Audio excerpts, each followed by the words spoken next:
Clara Whitfield's hands trembled as the stagecoach lurched to a stop in Fort Kestrel, Montana, 1876, the edge of civilization, and possibly the edge of her sanity. She'd traded everything for a husband she'd never met, a rancher the townsfolk whispered was cold as January stone.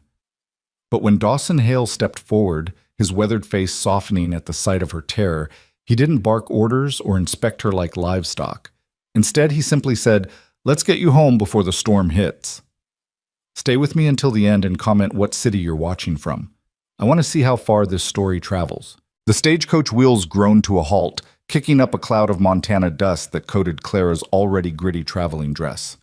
Through the smudged window, she could see the crude wooden buildings of Fort Kestrel lining a single dirt road, more of a wide path, really, that looked like it might wash away with the next hard rain.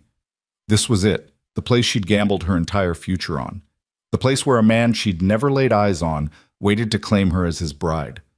Clara pressed her gloved hand against her churning stomach and forced herself to breathe. The corseted bodice she'd worn for 3 days straight felt like an iron cage, and the August heat pressing through the coach's thin walls made her dizzy. Or maybe that was just terror. "Fort Kestrel," the driver shouted, his voice rough from days of trail dust. "Last stop, folks. If this ain't where you're meant to be, you sure as hell better speak up now." Clara wasn't entirely certain this was where she was meant to be, but she had nowhere else to go. Philadelphia was a month and 1,000 miles behind her. Her father's debts, his death, her stepmother's cold insistence that Clara was now a burden the household couldn't afford, all of that was sealed away like a tomb she'd never reopen. The mail-order bride arrangement had seemed like Providence when she'd first read the advertisement in the Philadelphia Ledger. "Widowed rancher seeks respectable woman for marriage. Must be of sound character and willing to embrace frontier life. Montana Territory. Reply to Dawson Hale, Fort Kestrel." It had been simple. Painfully. Almost insultingly simple. No flowery language about love or companionship. Just a transaction spelled out in ink and desperation. Claire had written back that same evening. Within 2 weeks, she'd received his reply. A short letter, carefully penned, agreeing to the arrangement and enclosing travel funds. He'd written almost nothing about himself, except that he owned a cattle ranch called Hale's Glen, that he was 34 years old, and that he expected her to arrive by late summer. She'd tried to convince herself it was romantic in a strange, frontier sort of way. But then the whispers started. Her boarding house neighbor in Omaha, where Clara had stopped to rest during her journey west, had paled when Clara mentioned Fort Kestrel. "You're not going to marry Dawson Hale, are you?" the woman had asked, her eyes going wide. "Yes," Clara had answered, her stomach already sinking. "Why? Do you know him?" "I know of him. My cousin used to freight supplies out that way. Said Hale's a hard man, cold. Lost his first wife in childbirth and never quite came back from it. Works his ranch hands near to death and barely speaks a word to anyone. Some say he's cruel. Others just say he's empty." Clara hadn't slept that night. She'd lain awake in the narrow boarding house bed, staring at the water-stained ceiling and wondering if she was traveling toward marriage or toward a slow, isolated death. But what choice did she have? Her stepmother had made it clear. There was no room for Clara in Philadelphia, not unless she wanted to end up in a factory, or worse. At least in Montana, Clara would have a roof over her head. At least she'd be someone's wife, even if that someone was a cruel, empty man who saw her as nothing more than a replacement for what he'd lost. The stagecoach door swung open, and the driver's weathered face appeared. "Miss Whitfield, this is your stop, ma'am."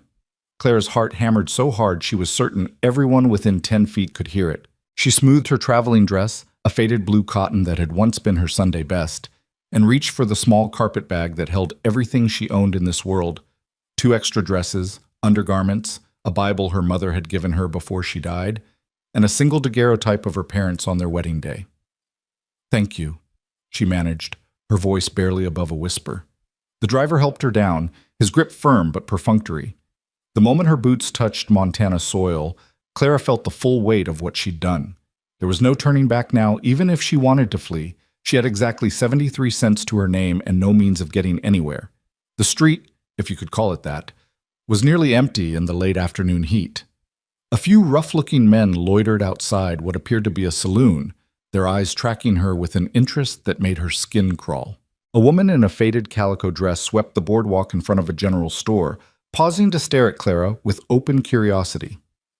"Your trunk's on top," the driver said, already climbing back up to the luggage rack. "Where do you want it?" Clara opened her mouth to answer, but before she could speak, a deep voice cut through the dusty air. "I'll take it." She turned, and there he was. Dawson Hale was tall, taller than Clara had imagined, with broad shoulders that strained the fabric of his work shirt.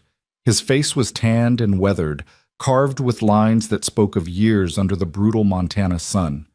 Dark hair, streaked with premature gray at the temples, curled slightly beneath the brim of his worn hat. His eyes, when they met hers, were the color of storm clouds, gray-blue and utterly unreadable. For a long moment, they simply stared at each other. This was him. This was the man she'd promised to marry. The man who might be cruel, might be empty, might be everything the whispers had warned her about.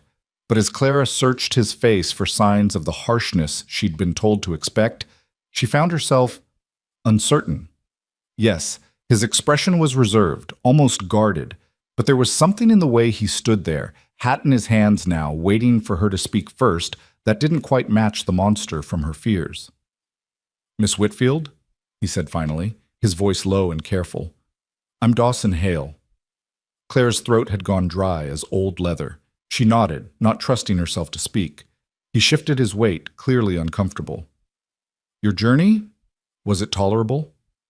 "Yes," Clara managed, though it was a lie. The journey had been grueling, terrifying, and lonelier than she'd thought possible. "Thank you for asking." Dawson nodded once, then turned to the stagecoach driver, who had wrestled Clara's battered trunk to the edge of the luggage rack. "I've got it from here, Mac." "You sure, Hale? This thing's heavier than it looks." "I'm sure." Without visible effort, Dawson lifted Clara's trunk, which contained her entire life packed into wood and brass hinges, and settled it on his shoulder. He didn't grunt, didn't strain, just bore the weight as if it were nothing at all. "My wagon's just there," he said, gesturing with his free hand toward a sturdy-looking buckboard hitched to 2 horses. "We should get moving. There's weather coming." Clara glanced at the sky. It was still bright blue, dotted with only a few harmless-looking clouds. "Weather?" "Storm," Dawson said shortly. He was already walking toward the wagon, her trunk balanced on his shoulder. "You learn to read the signs out here. We've got maybe 2 hours before it hits." Clara hurried after him, her skirts kicking up little puffs of dust. The men outside the saloon were definitely staring now, their conversation dying away as she passed. She caught a few muttered words, Hale's bride, and pretty little thing, and something else she was glad she couldn't quite make out. Dawson loaded her trunk into the wagon bed with surprising care, securing it with rope so it wouldn't shift during the ride. Then he turned to Clara, and for the first time she saw something flicker across his face. Uncertainty, maybe, or concern. "It's about an hour's ride to the ranch," he said. "The road's rough in places. If you need to stop for any reason, you just say so." Clara nodded, struck by the gentleness in his tone. This wasn't how a cruel man spoke. Was it? He helped her up onto the wagon seat, his hand steady under her elbow, then climbed up beside her and took the reins. The horses started forward at his quiet command, and just like that, Clara was leaving Fort Kestrel behind. They rode in silence for the first 10 minutes, the only sounds the creak of the wagon and the steady clip-clop of hooves on packed earth. The landscape opened up around them, rolling hills covered in golden grass, stands of pine trees dark against the distant mountains, sky so huge it seemed to swallow everything beneath it. It was beautiful. Clara hadn't expected that. She'd imagined Montana as a harsh, unforgiving place, all rocks and desolation. But this was something else entirely. Wild, yes. Untamed, but there was a kind of terrible beauty to it that made her chest ache. "First time this far west?" Dawson asked, breaking the silence. Clara jumped slightly at his voice. "Yes. I've never been past Ohio before this." He nodded, his eyes on the road ahead. "It's different out here. Takes some getting used to." "So I'm learning." Another stretch of silence fell between them, but it felt less awkward this time. Clara studied him from the corner of her eye, trying to reconcile the man beside her with the warnings she'd received. He sat relaxed in the seat, reins held loosely in his capable hands, his profile calm and focused. There was nothing threatening about him. If anything, he seemed tired, sad, maybe. "Can I ask you something?" Clara said before she could lose her nerve. Dawson glanced at her, one eyebrow raised. "I suppose that's your right, seeing as we're about to be married." The bluntness of it made Clara's cheeks burn, but she pressed on. Why did you want a mail-order bride, if you don't mind my asking?" For a long moment she thought he wasn't going to answer. His jaw tightened and his gaze returned to the road. Then quietly, "The house is too quiet." Clara waited, sensing there was more. "My first wife, Anne," Dawson continued, his voice carefully controlled, "she died 3 years ago, childbirth. The baby didn't make it either. After that, He paused, seeming to search for words. "I managed, kept the ranch going, kept myself busy, but the silence, it started to feel like it was eating me alive. I don't need someone to cook and clean, Miss Whitfield. I can do those things myself. What I need is someone who'll stay, someone who'll make the house feel like it's not a tomb." The raw honesty of it stole Clara's breath. This wasn't a cruel man. This was a man who'd been hollowed out by grief and was trying, in the only way he knew how, to fill the empty spaces. "I'm sorry," Clara said softly, "about your wife and your child." Dawson nodded once, accepting her condolence without comment. Then, surprising her, he asked, "What about you? Why did you answer my advertisement?"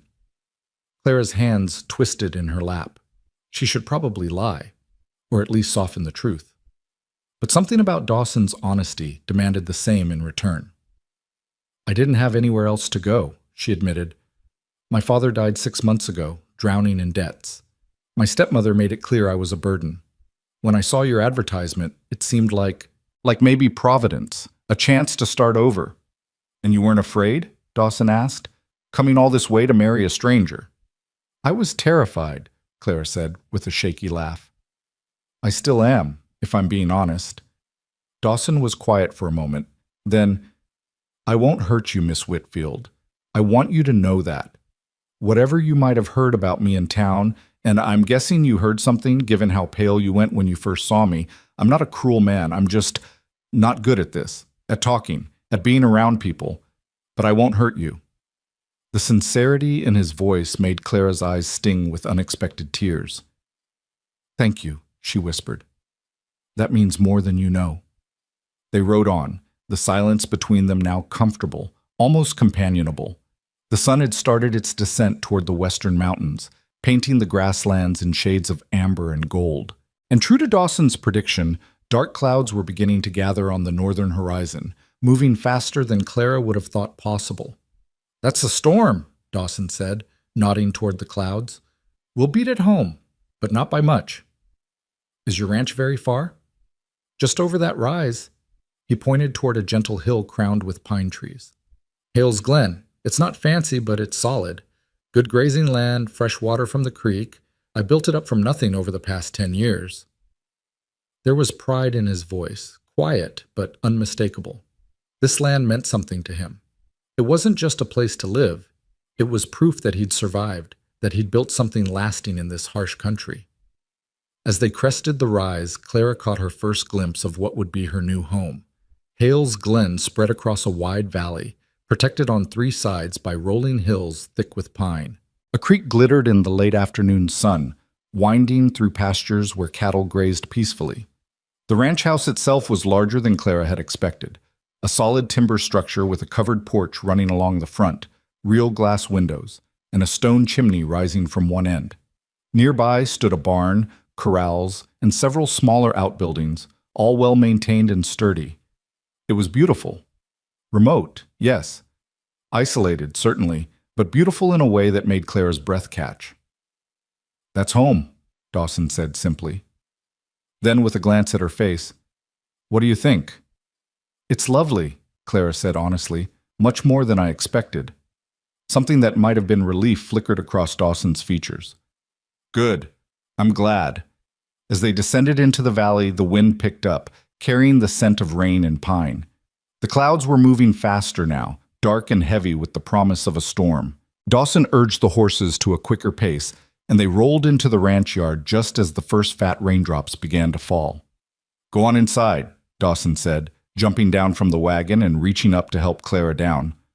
"Front door's unlocked. I need to get the horses settled and your trunk under cover." "I can help," Clara started, but Dawson shook his head. "You've been traveling for days. Go inside, get warm. There's a stove in the kitchen if you want to start a fire. I'll be in shortly." Clara wanted to argue, to prove that she wasn't some delicate creature who couldn't handle a little rain, but the exhaustion of her journey was catching up with her fast. She nodded and hurried toward the house as the rain began to fall in earnest. The front door opened easily under her hand, and Clara stepped into what would be her new home. The interior was dim after the bright afternoon outside, but as her eyes adjusted, Clara found herself standing in a spacious main room. A stone fireplace dominated one wall, its mantel bare of decoration. Simple furniture, a sofa, 2 chairs, a sturdy table, filled the space, everything clean but austere. No curtains on the windows, no rugs on the plank floor, no personal touches anywhere. It was exactly what Dawson had described, a house, not a home. Clara moved deeper into the room, her wet skirts leaving damp footprints on the floor. To her left, an open doorway led to what appeared to be a kitchen. To her right, a narrow staircase climbed to the second floor. Everything was well built and functional, but there was a coldness to it, an emptiness that had nothing to do with temperature. This was what 3 years of grief looked like. A man living but not really alive, maintaining but not thriving, surviving but not healing. Thunder rumbled outside, and rain began to hammer against the roof. Clara moved to the kitchen, found matches on a shelf, and set about starting a fire in the cast-iron stove. The familiar task steadied her nerves. By the time Dawson came inside, dripping wet and carrying her trunk on his shoulder, the kitchen had started to warm, and Clara had found the coffee pot. "You didn't need to do that," Dawson said, setting her trunk down near the stairs. Water dripped from his hair, running in rivulets down his face. "I wanted to help," Clara said. "And you're soaked. You should change before you catch cold." Dawson looked down at himself as if just noticing his drenched state. "I suppose you're right." He hesitated, then said, "I'll show you your room first. Get you settled." "Your room, not our room."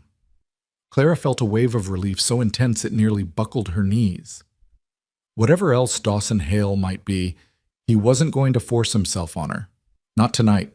Maybe not ever, if she didn't want it. He lifted her trunk again and headed for the stairs. Clara followed, her exhaustion making each step feel like climbing a mountain. The second floor consisted of a narrow hallway with 3 doors. Dawson stopped at the first one. This was going to be the nursery," he said quietly.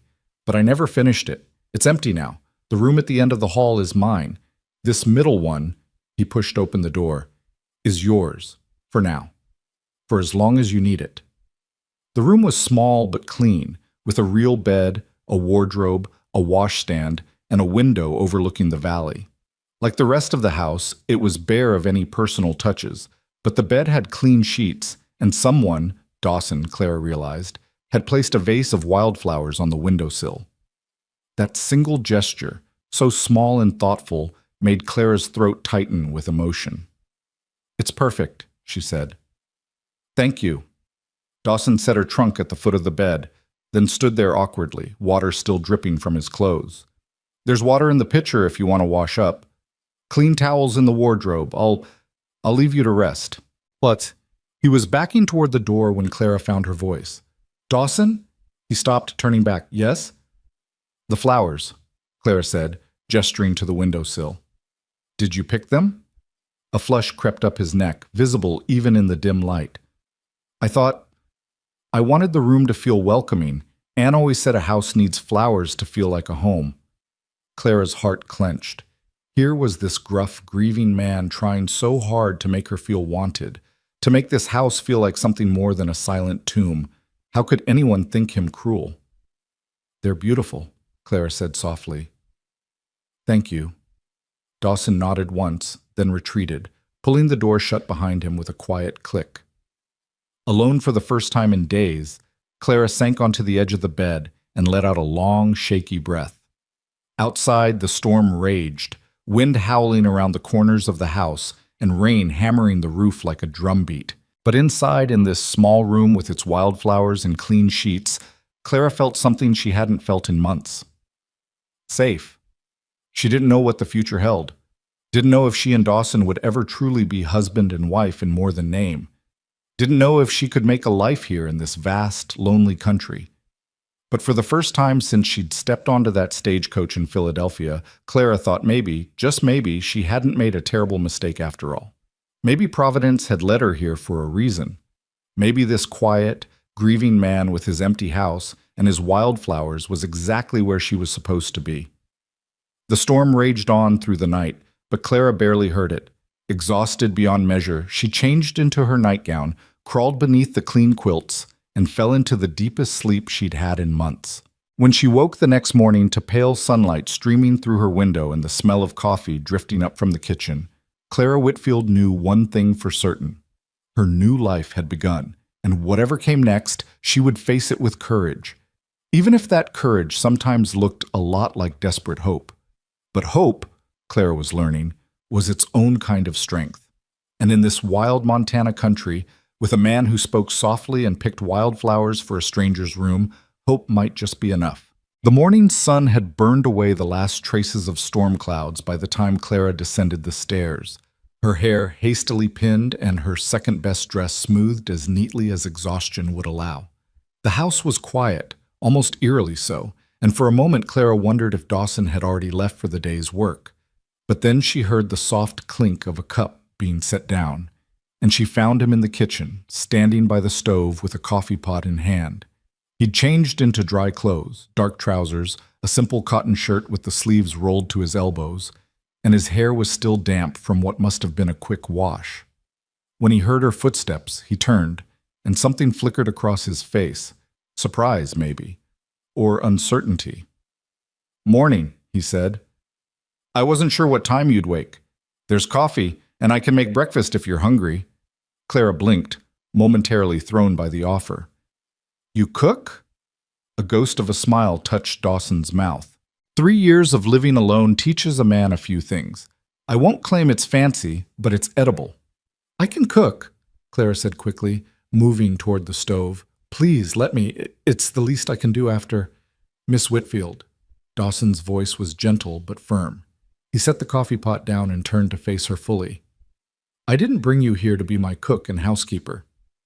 I meant what I said yesterday. I can manage those things myself. What I need is company. Someone who'll make this place feel less like a mausoleum." The word hung in the air between them, stark and honest. Clara's hands twisted in her skirts, her mind racing. She'd spent the entire journey west preparing herself to be useful, to earn her keep through labor and service. The idea that Dawson wanted something else entirely, something as simple and complicated as presence, left her feeling unmoored. "I don't know how to just be here," she admitted quietly. "I need to do something. Otherwise I'll feel like a burden." Dawson studied her for a long moment, his gray-blue eyes thoughtful. Then he nodded, as if coming to some internal decision. "All right, how about this? We share the work. I'm not asking you to be idle, but I'm also not asking you to wait on me hand and foot. We're partners in this arrangement, equals. Does that sit better with you?" Partners, equals.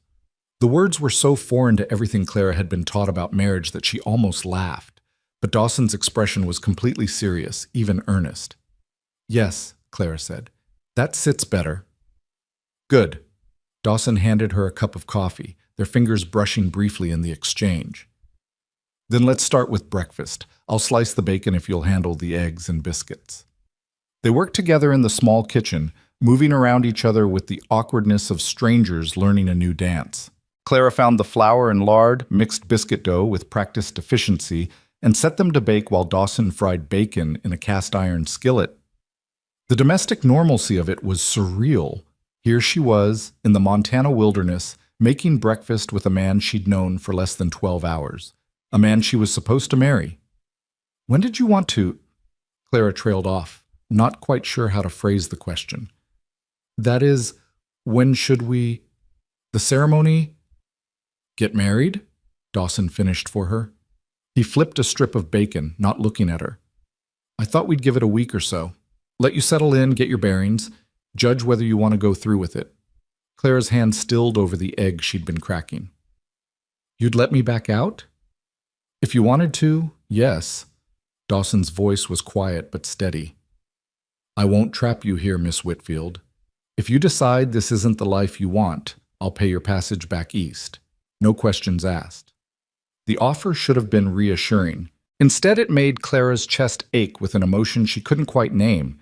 This man, this supposedly cruel, empty man, was giving her an escape route, even though it would cost him money he'd already spent and leave him alone again in his too-quiet house.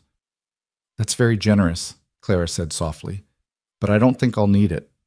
I made a promise, and I intend to keep it. Dawson glanced at her then, something warm flickering in his eyes. We'll see how you feel after a week of Montana living. It's not Philadelphia out here. They ate breakfast at the kitchen table, the meal punctuated by long silences that gradually became less uncomfortable. Dawson had been right. His cooking was simple but good, and Clara's biscuits had turned out better than she'd hoped despite the unfamiliar stove. When they'd finished, Dawson pushed back from the table and stood. I need to check on the cattle, make sure none of them got into trouble during the storm. There's 2 ranch hands, Joe and Pete, who live in the bunkhouse and help with the heavy work. Good men, both of them, but they keep to themselves mostly. You probably won't see much of them. He paused, then added, You're welcome to come with me if you want. See the ranch. Or you can stay here, explore the house, rest some more. Whatever you prefer. Clara stood as well, decision made. I'd like to come. If I'm going to live here, I should understand how everything works. Dawson nodded, approval clear on his face. Fair enough. You'll want to change into something you don't mind getting dusty, and find some sturdy shoes if you've got them. 20 minutes later, Clara had traded her good dress for her oldest calico and her worn traveling boots. When she came back downstairs, Dawson was waiting on the porch, 2 horses already saddled and ready. Clara's stomach dropped. I should probably mention that I've never ridden a horse before. Dawson blinked, clearly surprised. Never? There wasn't much call for it in Philadelphia. I've ridden in carriages, but actually on a horse. No. For a moment, Dawson looked uncertain, like he was trying to solve a particularly complicated problem. Then his expression cleared. All right, you'll ride with me then, at least until we can teach you properly. Before Clara could protest or panic, Dawson mounted his horse in one fluid motion, then reached down to her. Put your foot on mine and give me your hand. I'll pull you up. Clara hesitated only a moment before doing as he instructed. Dawson's hand was warm and calloused against hers, his grip firm as he lifted her with startling ease. She found herself seated sideways in front of him, acutely aware of his arms circling her waist to hold the reins. Comfortable enough? He asked, his voice close to her ear. Comfortable was not the word Clara would have chosen. Terrified, overwhelmed, hyper-aware of every point where their bodies touched, those were more accurate. But she managed a nod. Good. Hold on. They started forward at an easy walk, the other horse trailing behind on a lead rope. As they moved away from the house and deeper into the ranch lands, Clara began to relax despite herself. The morning was beautiful, the air washed clean by the storm and scented with pine and sage. Meadowlarks sang from fence posts, and in the distance cattle grazed peacefully in pastures still damp with dew. That's the north pasture, Dawson said, pointing with his free hand. About 300 head of cattle up there. The creek runs through it, so there's always water. South pasture is smaller, mostly where we keep the horses and a few milk cows. The east section is where we cut hay for winter feed. He spoke with quiet pride, describing fence lines and grazing rotation, water rights, and winter preparations. Clara listened, trying to absorb the sheer scope of what Dawson had built here. This wasn't just a ranch. It was an entire world, complex and carefully balanced, wrested from wild land through years of backbreaking work. How long have you been here? She asked. 10 years come September. Bought the land with money I'd saved from working cattle drives down in Texas. Wasn't much here then, just open range and a few falling down claim shanties. Built the house the first year, the barn the second. added on bit by bit as I could afford it. And your wife? Anne? Did she came the third year, Dawson said, his voice carefully neutral. Met her in Fort Kestrel. She was a school teacher, come west with a church mission group. We courted for 6 months before I asked her to marry me. Clara heard what he didn't say, that Anne had chosen him, had known him before saying yes, had come to this ranch as more than a desperate stranger with nowhere else to go. The comparison stung more than Clara wanted to admit. She must have loved it here, Clara offered carefully. Dawson was quiet for so long that Clara thought he might not answer. Then, she tried to. Anne was a town girl like you. The isolation was hard on her. She missed having neighbors, missed teaching, missed the social life she'd had back east. But she tried. Right up until the end, she tried. The grief in his voice was a living thing, raw despite 3 years of distance. Clara's heart clenched with sympathy and with a sudden, uncomfortable understanding of why Dawson had advertised for a mail-order bride. He'd loved Anne, lost her, and couldn't bear to risk that kind of connection again. Better to arrange a practical partnership with a stranger than to open himself up to that kind of devastation a second time. They rode in silence for a while, crossing into the north pasture where cattle lifted their heads to watch them pass. Dawson checked fence lines and water sources with a practiced eye, occasionally pointing out details Clara would need to know, which bulls were aggressive and should be avoided, where the best fishing spots on the creek were, which areas were prone to flooding and heavy rain. They were riding along a ridge that overlooked the entire valley when they encountered the first ranch hand. He was a weathered man of perhaps 50, lean and bow-legged from a lifetime on horseback, and he touched his hat brim when he saw them approach. "Morning, boss, ma'am." "Morning, Joe," Dawson said. "Any trouble from the storm?" "Lost a few fence posts down by the creek crossing. Pete's working on them now. Otherwise, everything held up fine." Joe's eyes were frankly curious as they rested on Clara. "This the lady you were expecting?" "This is Miss Clara Whitfield," Dawson said. "She'll be staying on as my wife once we're properly married. Clara, this is Joe Brennan. He's been with the ranch since the beginning." Clara managed a smile despite her embarrassment at being discussed like a new piece of equipment. "Pleased to meet you, Mr. Brennan." "Just Joe, ma'am, and likewise." He turned back to Dawson. "I'll let you two get on with your tour. Pete and I will have those fence posts replaced by supper time." They parted ways, and Clara felt Dawson's arm tighten slightly around her waist as they continued riding. "Joe's a good man," he said, "a little rough around the edges, but honest and hard-working. Pete's younger, maybe 25, but he knows cattle and horses better than anyone I've ever met. Between the 3 of us, we keep things running." "Only 3 of you?" Clara couldn't hide her surprise. "For all this land?" "It's enough for now. During roundup and branding, I hire on a few extra hands from town. But for day-to-day work, 3 is plenty." Dawson paused. "It won't be easy work, Clara. I know I said I don't need a servant, and I meant it. But ranch life means long days and hard labor for everyone. If you're willing, there's plenty you can help with. The garden, the chickens, preserving food for winter. Nothing I'll force on you, but it all needs doing." "I want to help," Clara said firmly. "I told you, I can't just be idle. Show me what needs doing, and I'll do it." Something in Dawson's posture relaxed, as if her answer had relieved some worry he'd been carrying. "All right then, let's head back to the house.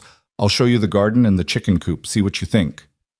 The ride back was easier, Clara's fear of the horse gradually giving way to a cautious enjoyment of the swaying motion and the warmth of the sun on her face. When they reached the ranch yard, Dawson helped her down, his hand steady at her waist, and led her around the side of the house to what had once been a substantial vegetable garden. Clara's heart sank at the sight. The plot was overrun with weeds, the soil hard and neglected, only a few struggling plants visible among the chaos. A broken fence tilted at a drunken angle, and what might once have been neat rows had devolved into wilderness. "Anne planted this the first spring she was here," Dawson said quietly. "After she died, I couldn't tend it. Couldn't even look at it most days. It's gone to ruin, I know. But the soil's good, and the location gets plenty of sun. If you wanted to reclaim it, I'd help you. We could have it productive again by next growing season." Clara stared at the neglected garden, seeing not just weeds and broken fence posts, but a symbol of everything Dawson had described. The house too quiet, the life drained away, the careful maintenance of things that kept a body alive but not a soul. This garden had been Anne's, and Dawson, in his grief, had let it die because tending it would have meant admitting she was gone. But Clara wasn't Anne. And maybe, just maybe, this garden could be something new, not a replacement, but a fresh start. "I'd like that," Clara said. "I'd like to bring it back." Dawson's expression softened with unmistakable relief. "Good. We'll start tomorrow if the weather holds." The chicken coop was in better shape. Dawson admitted he'd maintained it out of necessity, needing the eggs. But it was clear he'd done only the bare minimum. The hens were healthy but skittish, and the coop itself needed fresh straw and a good cleaning. "I can handle this," Clara said, already mentally cataloging what would be needed. "If you can show me where you keep the feed and supplies." They spent the rest of the morning with Dawson giving Clara a thorough tour of the outbuildings and storage areas, showing her where everything was kept and explaining the daily routines that kept the ranch functioning.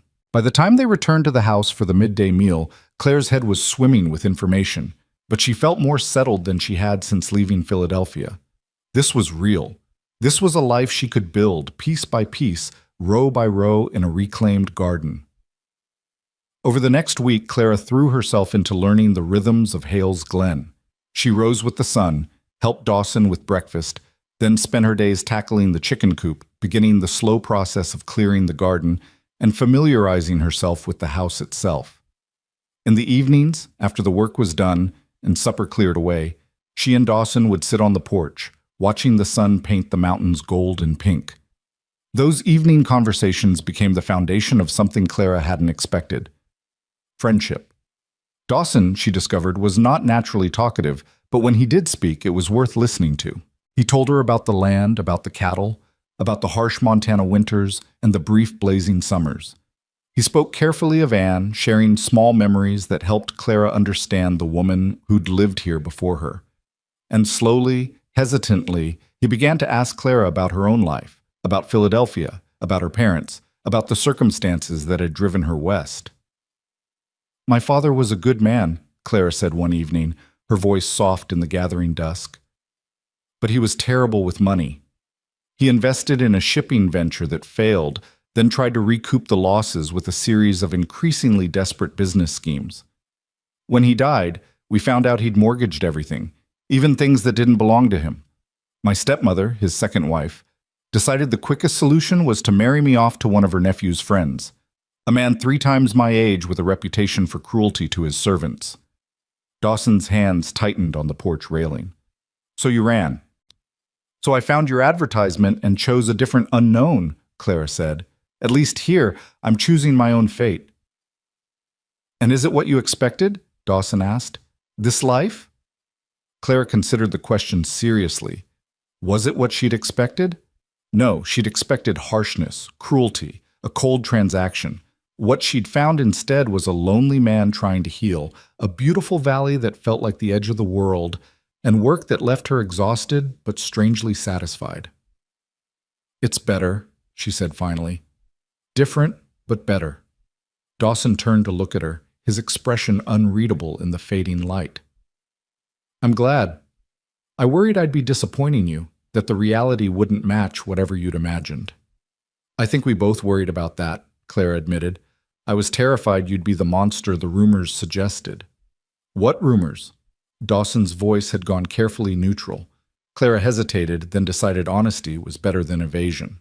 "In Omaha, a woman told me you were cold, cruel, that you worked your hands near to death and never spoke to anyone. She said losing your wife had emptied you out." Dawson was quiet for a long moment. When he spoke, his voice was rough. "The cold part's probably true enough, and I won't deny I kept to myself after Anne died. But cruel? No. Never that." "I know," Clara said softly. "I knew it the moment you picked wildflowers for my room." Something passed between them then, a wordless understanding that felt like the tentative beginning of trust. They sat together as full darkness fell, listening to the night sounds of the ranch, cattle lowing in the distance, crickets singing in the grass, the soft hoot of an owl somewhere in the pines. Clara? Dawson's use of her first name sent a small thrill through her. He'd been calling her Miss Whitfield all week. I was thinking, if you're still willing, we could go into Fort Kestrel on Saturday. See the preacher. Make it official. But only if you're ready. There's no rush. Clara's heart hammered against her ribs. This was it. The moment of commitment. The point of no return. She could still back out, could take Dawson up on his offer to send her back east. But as she sat there in the darkness beside this quiet man who'd been nothing but gentle and patient with her, Clara realized she didn't want to leave. I'm ready, she said. Saturday is fine. She felt rather than saw Dawson's nod. All right then, Saturday it is. The days leading up to their wedding passed in a blur of nervous energy and hard work. Clara attacked the garden with renewed determination, clearing weeds and turning soil until her hands blistered despite the gloves Dawson insisted she wear. The chicken coop gleamed with fresh straw and new nesting boxes Dawson built in his spare time. The house itself began to show signs of habitation, curtains Clara sewed from fabric. Dawson brought back from town a tablecloth embroidered with simple flowers, a rug placed near the hearth to soften the bare floors. Small changes, but significant ones. The house was beginning to breathe again.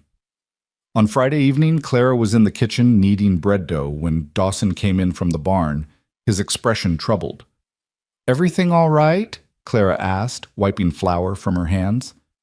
Joe brought news from town, Dawson said, removing his hat and running a hand through his hair. Seems Silas Marbury's been asking questions about the ranch, about me, about you. Who's Silas Marbury? The banker in Fort Kestrel. He's been after me to sell the North Pasture for the better part of 2 years now. Says the railroad wants to run a spur line through it, and he can broker a deal that'll make everyone rich. Dawson's jaw tightened. I told him no. That land has the best grazing and the most reliable water. Selling it would cripple the ranch. Clara felt a chill of unease. And now he's asking about us? About you specifically. Wanting to know if the marriage is legitimate, if you're really who you say you are, if I'm paying you to pretend. Dawson's voice was tight with anger. He's looking for an angle, some way to discredit me or make trouble. Marbury's a powerful man in Fort Kestrel, and he's used to getting what he wants. Can he actually cause problems for us? Clara asked. He can try. And he's got connections. Territorial judge is his cousin. Half the town businesses owe him money. If he wanted to make our lives difficult, he could. Dawson met her eyes. I'm sorry, Clara. I didn't think about how my refusal to sell might affect you. If you want to wait on the wedding, I'd understand. No. Clara's voice was firm. We're not letting some greedy banker dictate our lives. If anything, this makes me more determined to go through with it. I won't let him think he can intimidate us. Dawson's expression softened with what looked like pride. You're sure? I'm sure. Tomorrow we get married, and Mr. Marbury can choke on his railroad spur line. Despite her brave words, Clara barely slept that night. She lay in her small room listening to the house settle, her mind racing through everything that could go wrong. What if Dawson regretted this? What if she couldn't adapt to ranch life? What if Silas Marbury found a way to destroy everything they were trying to build? But when morning came and Clara descended the stairs to find Dawson already up, freshly shaved and wearing what was clearly his best shirt, her doubts quieted. This was right. It might be unconventional, might be born of loneliness and desperation rather than romance, but it was right. They rode to Fort Kestrel side by side, Clara on the gentler of the two horses, under Dawson's patient instruction. She'd spent the past week learning to ride, and while she was far from confident, she could at least stay in the saddle at a walk. The town was busier than it had been when Clara first arrived, the single main street crowded with wagons and horses. Curious eyes tracked their progress as Dawson led them to a small white church at the far end of the town. Reverend Michaels was a kind-faced man in his 60s who greeted them warmly and asked no uncomfortable questions. His wife served as witness, and the ceremony itself was brief and simple. Clara repeated her vows in a voice that shook only slightly, and Dawson's voice was steady and sure as he promised to honor and protect her. When the Reverend pronounced them husband and wife, Dawson leaned in and pressed a chaste kiss to Clara's forehead, gentle, respectful, nothing that would frighten her. But his hand found hers and squeezed, a silent acknowledgement of the commitment they'd just made. They were leaving the church when a voice called out behind them. Hale? A word, if you don't mind. Clara turned to see a well-dressed man approaching, his suit expensive and his boots polished to a high shine. He was perhaps 45, with graying temples and a smile that didn't reach his eyes. Marbury, Dawson said, his voice carefully neutral. I'm afraid we're in a bit of a hurry. This won't take but a moment. Silas Marbury's gaze slid to Clara, assessing and cold. I wanted to congratulate you on your marriage. And to meet your bride, of course. Mrs. Hale, is it now? It is, Clara said, lifting her chin despite the knot of fear in her stomach. Pleased to meet you, Mr. Marbury? The pleasure is mine, I assure you. Marbury's smile widened, showing too many teeth. It's quite romantic, isn't it? A mail-order bride traveling all this way to marry a man she's never met. One does wonder what desperate circumstances would drive a woman to such lengths. The insult was thinly veiled, and Clara felt Dawson tense beside her. But before he could respond, Clara stepped forward. The same circumstances that drive anyone to seek a better life, Mr. Marbury. Courage, hope, and a willingness to work for what I want. You might try it sometime. For a moment, genuine surprise flickered across Marbury's face. Then his expression hardened. Charming.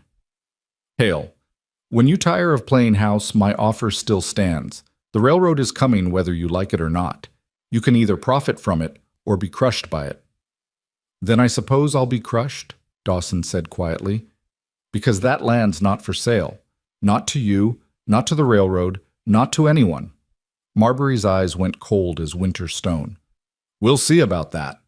He tipped his hat in a mockery of politeness. Good day, Mrs. Hale. I suspect we'll be seeing quite a bit of each other in the coming months.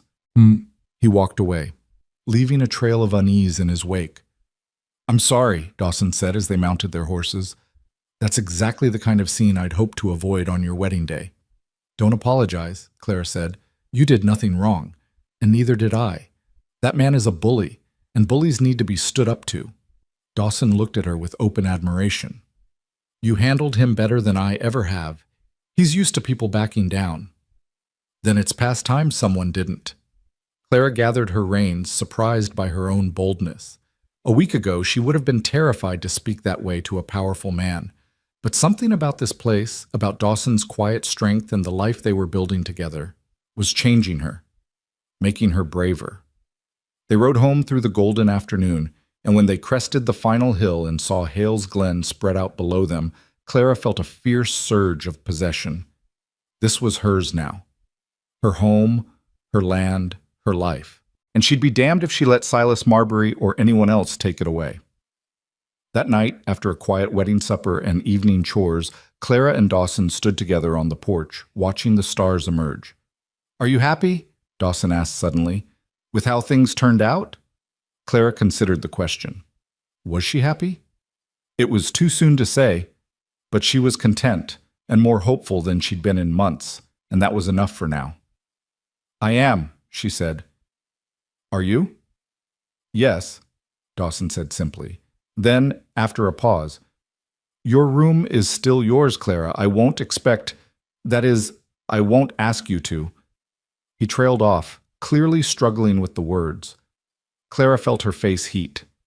I appreciate that, but we are married now. And perhaps in time, Dawson agreed, relief evident in his voice. There's no rush. We'll figure it out as we go. They stood together in comfortable silence, bound now by law and by a growing respect that might someday become something deeper. The future stretched ahead of them, uncertain but full of possibility. And as Clara finally bid Dawson good night and climbed the stairs to her own room, her room in her house with her husband waiting patiently below, she felt a sense of rightness settle over her like a warm blanket. She'd come to Montana as a frightened girl with nowhere else to go, but she was becoming something different here, a woman with purpose, with a home to defend, with a partner who saw her as an equal. It was more than she'd ever dared hope for. And it was only the beginning. The weeks after the wedding settled into a rhythm that felt almost like peace. Clara rose each morning before dawn to tend the chickens and start breakfast while Dawson handled the early barn chores. They'd eat together as the sun climbed over the eastern hills, their conversations growing easier with each passing day. Then Dawson would ride out to check the cattle or mend fences, and Clara would lose herself in the endless work of bringing the ranch back to life. The garden became her obsession. Every morning after Dawson left, she'd pull on her oldest dress and the leather gloves he'd bought her in town, and she'd attack the neglected plot with determination that bordered on fury. Each weed she yanked from the soil felt like a small victory. Each row she cleared a reclamation of something that had been lost. By mid-September, the garden showed the first real signs of recovery. Neat rows marked with stakes and string, soil turned and amended with manure from the barn, a small victory over the wilderness that had tried to swallow it whole. Dawson would come find her there in the evenings, his shadow falling long across the worked earth as he surveyed her progress. He never criticized, never suggested she was doing it wrong. Instead, he'd roll up his sleeves and help her finish whatever row she was working on, the two of them laboring side by side in comfortable silence until the fading light drove them inside. Those quiet moments of shared work were when Clara felt the distance between them shrinking. Not dramatically, not with any grand declarations, but in small increments that accumulated like coins in a jar. The way Dawson would steady her elbow when she climbed down from the wagon, the way Clara learned to read his moods in the set of his shoulders and the line of his jaw. The way they'd started sitting closer together on the porch in the evenings, until the space between them was barely a hand's width. It was during one of those evenings, when autumn had begun to paint the aspens gold and the air carried a hint of the winter to come, that Clara first felt the flutter low in her belly that made her breath catch. She'd missed her monthly courses. Once could have been stress or the rigors of travel and adjustment. But twice? That was something else entirely. Clara pressed a hand to her stomach, her heart hammering as she did the calculations. 6 weeks since the wedding, 7 weeks since she'd arrived at Hales Glen. It was possible, more than possible. "You all right?" Dawson's voice broke through her thoughts. He was watching her with concern, a cup of coffee halfway to his lips. "You've gone pale." "I'm fine," Clara said quickly, dropping her hand. "Just tired, I think. It's been a long day." It wasn't a lie exactly. She was tired, bone-deep exhausted in a way that felt different from the satisfying weariness of hard work. But she couldn't tell Dawson about her suspicions. Not yet. Not until she was certain, and not until she figured out how she felt about it herself. Because the truth was, the possibility of carrying Dawson's child terrified her as much as it thrilled her. They were still learning each other, still navigating the strange territory between strangers and spouses. A child would change everything, would bind them together in ways that went far beyond legal documents and shared meals. And there was Anne to consider. Anne, who had died bringing Dawson's child into the world. Anne, whose loss still haunted every corner of this house. Clara excused herself early that night, claiming a headache that wasn't entirely fabricated. As she lay in her bed, still her own bed in her own room, because despite being married, they'd maintained their careful distance, she let her hand rest on her still flat stomach and tried to imagine a future where she swelled with new life, where Dawson's careful reserve cracked open to make room for joy. It was a future she wanted, Clara realized with startling clarity. Wanted with an intensity that frightened her. But wanting and having were two very different things, especially in a place where childbirth could mean death and where the nearest doctor was a hard day's ride away. The next morning, Clara woke to the smell of smoke. Not the pleasant wood smoke of the kitchen stove, but something acrid and wrong. She threw on her wrapper and rushed downstairs to find Dawson already dressed, his face grim as he stared out the kitchen window. "What is it?" Clara asked, her stomach knotting with dread. "Grass fire. On the north ridge, right at the edge of our property line." Dawson's voice was tight with controlled fury. "Joe spotted it when he went out for the early check. It's not natural, Clara. Someone set it deliberately." Clara moved to the window and saw the thin column of smoke rising against the dawn sky. Even from this distance, she could see the orange glow at its base, could imagine the flames eating through the dry autumn grass. "Marbury," she breathed. "Can't prove it," Dawson said, already moving toward the door. "But yes, I'd bet my last dollar he's behind it. That fire's positioned to push toward our north pasture if the wind shifts. It's a warning, or an attempt to drive the cattle off the land, or both." He grabbed his hat from the hook. "I need to get up there with Joe and Pete, try to create a fire break before it spreads. You stay here. Keep watch on the house." "No." Clara's voice was firm. If you need to fight that fire, you need every available hand. Show me what to do. Dawson turned to her, clearly torn between practicality and the desire to keep her safe. Clara, it's dangerous. Everything out here is dangerous, Clara cut him off. Childbirth is dangerous. Winter is dangerous. Life is dangerous, Dawson. Now stop wasting time and tell me what I can do to help save our ranch. Something flickered in Dawson's eyes. Respect, maybe, or the beginning of something deeper. He nodded once, decision made. All right. Get dressed in your heaviest clothes, nothing that'll catch easy. Boots, gloves, a hat to cover your hair. We ride in 5 minutes. Clara had never moved faster in her life. She threw on her oldest dress, layered a heavy shawl over it, wrapped a scarf around her head, and was back downstairs before Dawson had finished loading supplies onto the wagon. They rode out together into the smoke-tinged dawn, Clara clinging to the wagon seat as Dawson pushed the horses to a pace that made her teeth rattle. The fire was worse up close. What had looked like a small blaze from the house revealed itself as a line of flames, perhaps 200 yards long, creeping steadily through the dry grass toward the fence line that marked Dawson's property. Joe and Pete were already there, frantically digging a fire break with shovels, their faces streaked with soot and sweat despite the morning chill. It jumped the creek about 20 minutes ago, Joe shouted over the crackle of flames. We're trying to clear enough grass to stop it, but we need more hands. Dawson jumped down from the wagon and grabbed a shovel, then thrust another into Clara's hands. Dig down to bare dirt, he instructed, his voice urgent. We need a strip at least 6 feet wide with nothing for the fire to catch on. Can you do that? Clara's hands were already closing around the shovel handle. Show me where. They worked like demons as the sun climbed higher and the wind began to pick up. Clara's world narrowed to the patch of ground in front of her, the bite of the shovel into earth, the desperate need to move faster, dig deeper, clear more ground before the flames reached them. Her back screamed in protest. Her hands blistered even through the gloves. Sweat soaked through her clothes despite the autumn temperature. Around her, the men worked with grim efficiency, Dawson setting a pace that seemed impossible to maintain. But they maintained it anyway, because the alternative was watching everything Dawson had built burn to ash. It was Clara who first noticed the change in the wind. Dawson, she screamed, pointing. The wind's shifting. He looked up, saw what she'd seen, and his face went white. The wind that had been blowing the fire away from the main pastures had reversed direction.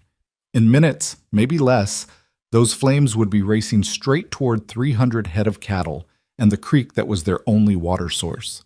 We need to move the herd, Dawson shouted. Joe, Pete, mount up. We've got to push them south before they're trapped. What about the fire? Pete yelled back. The fire break will hold or it won't. Right now, those cattle matter more. Dawson turned to Clara, his eyes fierce with urgency. Can you keep digging? Just for another few minutes until we get the cattle moving? Every muscle in Clara's body was screaming for rest. Her hands were raw, her lungs burned with smoke. Exhaustion dragged at her like lead weights. But she nodded. Go, I'll hold the line. Dawson's hand cupped her face for just a moment, his touch achingly gentle despite the urgency of the situation. Be careful. If the fire jumps the break, you run. You hear me? You drop everything and you run. I hear you. Now go. He went, swinging up onto his horse and charging toward the distant herd with Joe and Pete flanking him. Clara turned back to her section of firebreak and dug with renewed desperation, because now she was alone with nothing but a shovel and determination standing between the flames and everything Dawson had spent 10 years building. The fire was close now, close enough that she could feel its heat on her face, could hear the terrible whisper roar of it, consuming grass and sage. Embers floated past her on the wind, little orange stars that died on the bare ground she'd created. But there were gaps in the firebreak, places where they hadn't had time to clear properly, and Clara threw herself at those weak points with something close to fury. She was dimly aware of shouting in the distance, the thunder of hooves as the men drove the cattle south. But most of her attention was fixed on the advancing flames, on the desperate question of whether her firebreak would be enough. The fire reached her cleared line and paused, as if testing this barrier of bare earth. For a moment, Clara dared to hope. Then an ember landed on a patch of grass they'd missed, caught, and flared to life behind the line. Clara didn't think. She just moved, attacking the new flame with her shovel, beating it back, smothering it with dirt. Another ember landed, then another, each one a potential disaster, each one demanding immediate attention. She was fighting the third spot fire when she heard hoofbeats behind her. "Clara!" Dawson's voice, raw with fear and something else. "Clara, get back!" She turned to find him racing toward her, his horse lathered with sweat. Behind him, a wall of flame at least 10 feet high was bearing down on her position, driven by wind that had turned from breeze to gale. Clara ran. She dropped the shovel and ran, her exhausted legs stumbling over the uneven ground. Behind her, she could hear the fire roaring like a living thing, could feel its heat reaching for her with greedy fingers. Dawson was off his horse before it fully stopped, grabbing Clara around the waist and hauling her up behind him. "Hold on!" he shouted, and kicked the horse into a gallop that nearly threw Clara from the saddle. She wrapped her arms around Dawson's waist and pressed her face against his back, feeling the powerful surge of the horse beneath them as they raced away from the inferno. They didn't stop until they reached the southern pasture where Joe and Pete had successfully driven the cattle. Only then did Dawson slow, his chest heaving with exertion and fear. He dismounted and reached up for Clara, his hands shaking as he lifted her down. "Don't ever," he said, his voice hoarse, "don't ever scare me like that again." Clara wanted to apologize, wanted to explain that she'd only been trying to help, but before she could speak, Dawson pulled her into his arms and held her with a fierceness that stole her breath. She could feel his heart hammering against her cheek, could feel the tremor in his hands as they pressed against her back. "I thought I was going to lose you," he said into her hair. "I thought I was going to watch you burn and not be able to reach you in time." Clara's arms came up around him, holding just as tightly. "I'm all right. I'm here. We're both all right." They stood like that for a long moment, while around them the cattle milled nervously, and Joe and Pete worked to keep them calm. Finally, Dawson pulled back, his hands moving to cup Clara's face as he studied her with an intensity that made her breath catch. "You're covered in soot," he said, his thumb brushing her cheek, "and your hands are bleeding through your gloves." "So are yours," Clara pointed out. A sound that might have been a laugh escaped Dawson's throat. "Fair point." He glanced back toward the north ridge where smoke still billowed into the sky. "We need to see how much damage was done. But first we need to get you cleaned up and those hands tended." "The ranch?" Clara started. "Can wait another hour," Dawson said firmly.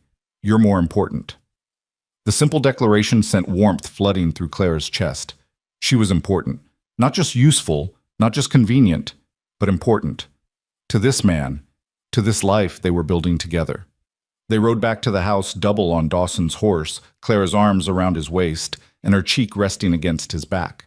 The closeness felt different now, charged with something that hadn't been there before. Fear had burned away some barrier between them, left them raw and real with each other in a way that weeks of careful courtesy hadn't achieved. At the house, Dawson insisted on treating Clara's hands himself, his touch gentle as he cleaned the blisters and wrapped them in clean cloth. His own hands were just as bad, but he waved off her attempts to return the favor until she glared at him with enough force that he finally submitted. "You're stubborn," he said as she dabbed salve on his torn palms. "I learned from the best," Clara replied, and was rewarded with a genuine smile. It was the first time she'd seen him smile, really smile. Not just the polite upturn of lips, but a full expression of warmth that transformed his entire face. Clara's breath caught at the sight of it, at the glimpse of who Dawson might have been before grief carved away his lightness. "There," she said softly, finishing the bandaging. "Now we match." Dawson looked down at their wrapped hands, then back up at her, and something passed between them. An acknowledgement, perhaps, of how much had changed in the span of a morning, of how crisis had forged them into something more than two strangers bound by convenience. "Clara," Dawson said, his voice low, "I need to tell you something." But before he could continue, Joe came riding hard into the ranch yard, his face grim. "Boss," he called, "you need to see this." The fire had consumed nearly 50 acres of grassland before the firebreak finally held. The north pasture was scarred black, the fence line destroyed, and several of Dawson's best grazing areas reduced to ash and stubble. But the cattle were safe, the main ranch buildings untouched, and no one had been seriously injured. Standing at the edge of the burned ground, staring at the destruction, Clara felt rage building in her chest. This was deliberate. Someone had done this deliberately, had risked lives and livelihoods just to make a point. "We found where it started," Joe said, leading them to a spot near the creek. Someone piled dry brush and doused it with kerosene. Left the can behind, too. Didn't even try to hide it. Dawson picked up the can, his face like stone. "This came from Marbury's store. I recognized the label." "That's not proof he did it," Pete pointed out. "Could have been anyone who shops there." "It's proof enough for me," Dawson said quietly. "And it means things are about to get worse." He was right. Over the next 2 weeks, a series of small disasters plagued Hales Glen. Fence posts were cut in the middle of the night, allowing cattle to wander onto neighboring property where they had to be retrieved at considerable effort. The lock on the grain storage was broken, though nothing was actually stolen. Someone drove a wagon through Clara's carefully tended garden, destroying a month's worth of work in a single careless pass. Each incident was minor enough that involving the law seemed excessive. But taken together, they painted a clear picture. Someone wanted Dawson to break, wanted him desperate enough to sell that precious North pasture land.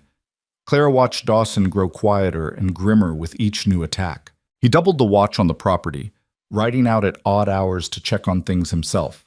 He slept less, ate less, carried the weight of defending what was his like a physical burden. And through it all, Clara felt the secret of her pregnancy growing heavier inside her. She was certain now, the morning sickness, the exhaustion, the subtle changes in her body that no amount of denial could explain away. She was perhaps 10 weeks along, maybe 11.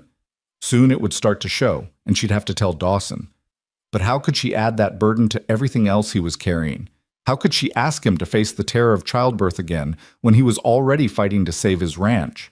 The decision was taken out of her hands 3 weeks after the fire, when Clara woke before dawn and barely made it to the chamber pot before her stomach rebelled violently. She was still retching when she heard Dawson's footsteps in the hall, heard his knock on her door. "Clara, are you all right?" She wanted to lie, to send him away. But her body chose that moment to heave again, and there was no hiding what was happening. The door opened. Dawson took one look at her, at the chamber pot, at her pale face and shaking hands, and went very still.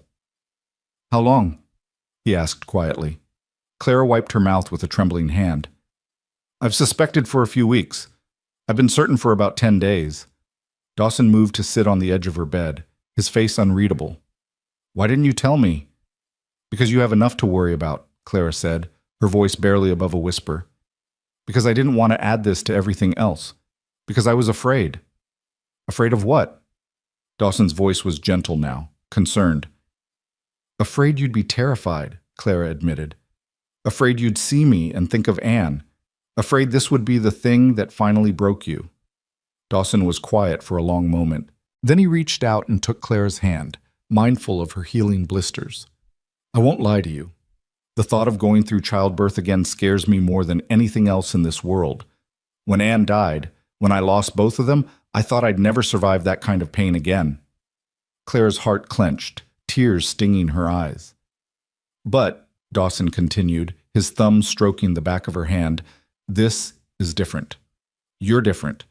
And maybe that makes me a fool, but I'm choosing to have faith that this time will be different too." He paused, then added softly, "We're going to get through this, Clara, together. I promise you that." The tears spilled over then, running down Clara's cheeks in hot tracks. Dawson pulled her into his arms, holding her while she cried, his hand stroking her hair with infinite tenderness. "We'll get the best doctor," he murmured. "I'll write to Helena myself if I have to, bring back someone who knows what they're doing. We'll have months to prepare to make sure everything's ready. You're not going to die, Clara. I won't allow it." Despite everything, the fear, the uncertainty, the impossible weight of what lay ahead, Clara found herself laughing through her tears at the sheer stubbornness in his voice. As if he could simply forbid death from taking her, as if willpower alone could guarantee a safe delivery. But maybe that was what love looked like in this harsh country. Fierce determination in the face of terrible odds. The refusal to surrender even when surrender seemed inevitable. Love. The word stopped Clara cold. Was that what this was becoming? She cared for Dawson, respected him, felt safe with him. But love? That implied something deeper, something she wasn't sure either of them was ready for. And yet, as she sat there in his arms with dawn breaking outside her window and new life growing inside her, Clara couldn't deny the truth any longer. Somewhere between the day she arrived, terrified and alone, and this moment of shared vulnerability, she'd fallen in love with her quiet, grieving husband. The realization should have terrified her. Instead, it felt like coming home. "Dawson," she said softly, "we need to deal with Marbury, with what he's doing to the ranch, before the baby comes, before things get more complicated. We need to end this." Dawson pulled back to look at her. "What are you suggesting?" "I'm suggesting we stop being defensive and start being smart," Clara said, her mind already working through possibilities. "Marbury's been careful not to leave evidence that would hold up in court, but he's also been arrogant, certain we won't fight back. Maybe it's time we use that arrogance against him." A slow smile spread across Dawson's face, the kind of smile that suggested he was seeing Clara in a new light. "What did you have in mind?" They spent the rest of that morning planning, Clara's nausea forgotten in the urgency of the task ahead. If Marbury wanted that north pasture badly enough to resort to intimidation and destruction, then there must be something about the railroad deal that gave him leverage or profit. Something worth investigating, something that might, if they were clever and lucky, provide exactly the ammunition they needed to stop him permanently. It was Pete who unknowingly provided the key piece of information. He came back from a supply run to Fort Kestrel with gossip from the general store. Marbury had been meeting regularly with railroad executives from back east, men in expensive suits who stayed at the best hotel and threw money around like it was water. The meetings were supposed to be secret, but nothing stayed secret in a small town where everyone knew everyone else's business. "They're planning to run the spur line through your north pasture, all right," Pete said, warming his hands around a cup of coffee at the kitchen table. "But here's the interesting part. Apparently the railroad's willing to pay 3 times what Marbury's been offering you. Word is he's planning to buy it cheap, then turn around and sell it to the railroad at full price, pocketing the difference for himself." Dawson's jaw tightened. "That's son of a... That's fraud," Clara interrupted, her mind racing. "Or at the very least, severe misrepresentation. If we could prove it, if we could show the railroad board what Marbury's actually doing, they'd cut him out of the deal entirely," Dawson finished, understanding dawning in his eyes. "They'd come to me directly, and Marbury would lose his commission and his credibility." "But how do we prove it?" Joe asked. "It's not like Marbury's going to confess." Clara stood up, pacing the kitchen with nervous energy. "We need documentation, letters, contracts, anything in writing that shows the true value of the land versus what Marbury's been offering. And we need testimony from someone who's seen those railroad executives who can confirm the meetings and what was discussed." "That's a tall order," Dawson said doubtfully. "Marbury keeps his business records locked up tighter than a bank vault." "Then maybe," Clara said slowly, an idea forming, "we need to make him think he's won, make him careless." Over the next week, they put Clara's plan into motion. Dawson let it be known around town that the constant harassment was wearing him down, that he was considering selling after all. He made a show of riding into Fort Kestrel to meet with Marbury, emerging from the bank looking defeated and exhausted. The performance was convincing because it wasn't entirely a performance. Dawson was exhausted, ground down by weeks of vigilance and worry. But now they were fighting back, and that made all the difference. While Dawson played his part, Clara began her own investigation. She befriended the wife of the hotel owner, a kind woman named Margaret who was delighted to have another educated woman to talk to. Over tea and sewing, Clara gently steered the conversation toward the railroad executives, listening carefully to Margaret's complaints about their demanding behavior and expensive tastes. "They've been here for weeks," Margaret confided, "meeting with Mr. Marbury almost daily. I shouldn't gossip, but I have to say, I don't care for the way they conduct business. All those papers and contracts spread out in the dining room, arguing about rotes and costs. It's unseemly." "I'm sure it's very complex," Clara said sympathetically. "Railroad business usually is. I remember my father dealing with shipping contracts. There were always so many documents to keep track of." Oh, these men have documents for everything, Margaret agreed, and they leave them lying about too. My cleaning girl's always having to straighten up after them. Just yesterday, she found a whole sheaf of papers they'd left in the dining room overnight. Survey maps, cost estimates, all sorts of official-looking things. Claire's heart began to race, but she kept her voice casual. How careless. I hope nothing important went missing. Oh no, we're very honest here. My girl put everything right back where she found it. Margaret leaned in conspiratorially. Though between you and me, I did glance at the top page. Curiosity, you understand. It showed a land purchase offer for some property north of here. The amount was shocking. $20,000. Can you imagine? $20,000. Dawson had told Clara that Marbury's best offer had been $7,000. The difference was staggering and exactly the proof they needed. Shocking indeed, Clara managed, her mind already racing ahead to the next step. Mrs. Wilson, I wonder if I might ask a favor. Getting into the hotel to examine those documents required careful timing and more than a little nerve. Margaret, bless her, had been horrified to learn about Marbury's scheme and was only too happy to help. She arranged for Clara to visit on an evening when the railroad men would be out at supper, giving her perhaps an hour to search the dining room where they conducted their business. Clara went alone, insisting that Dawson stay back at the ranch where his presence wouldn't be missed. Her hand shook as she sorted through the papers spread across the hotel's dining table, her eyes scanning contracts and correspondence by lamplight. There were survey maps showing the proposed rail line cutting directly through Dawson's north pasture. Cost estimates that valued the land at $20,000 for its strategic location and water access. And most damning of all, a letter from Marbury to the railroad president outlining his plan to acquire the property for a reasonable sum and transfer it to the railroad at a modest markup. A modest markup that amounted to $13,000 of pure profit. Clara's hands were steadier now as she carefully copied the most relevant passages into the small notebook she'd brought, making sure to record dates and signatures. She was so focused on her task that she didn't hear the footsteps in the hall until they were nearly at the door. Her heart leaped into her throat. If she was caught here, surrounded by documents she had no right to see, Marbury could have her arrested for theft or trespassing. She'd go to jail, and Dawson would lose both his wife and his case against Marbury. Clara shoved the notebook into her pocket and began hastily restacking the papers, trying to return them to their original arrangement. The footsteps were right outside now, accompanied by voices, men's voices, discussing something about grade percentages and elevation changes. The railroad executives were returning early. Clara looked around wildly for an escape route. The front door would take her right past them. The back door led through the kitchen, which was occupied by Margaret's cook preparing breakfast for the next morning. That left only one option, the window. Clara didn't let herself think about the impropriety or the danger. She simply lifted the sash as quietly as she could, hiked up her skirts, and climbed through just as the dining room door began to open.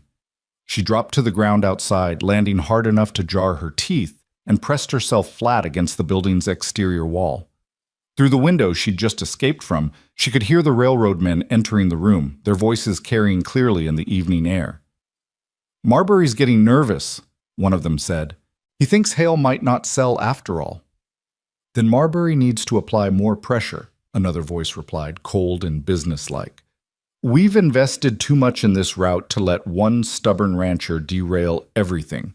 If the harassment isn't working, perhaps it's time for more direct action." "You mean force him off the land?" "I mean use whatever means necessary to secure the right-of-way. Marbury has friends in the territorial government.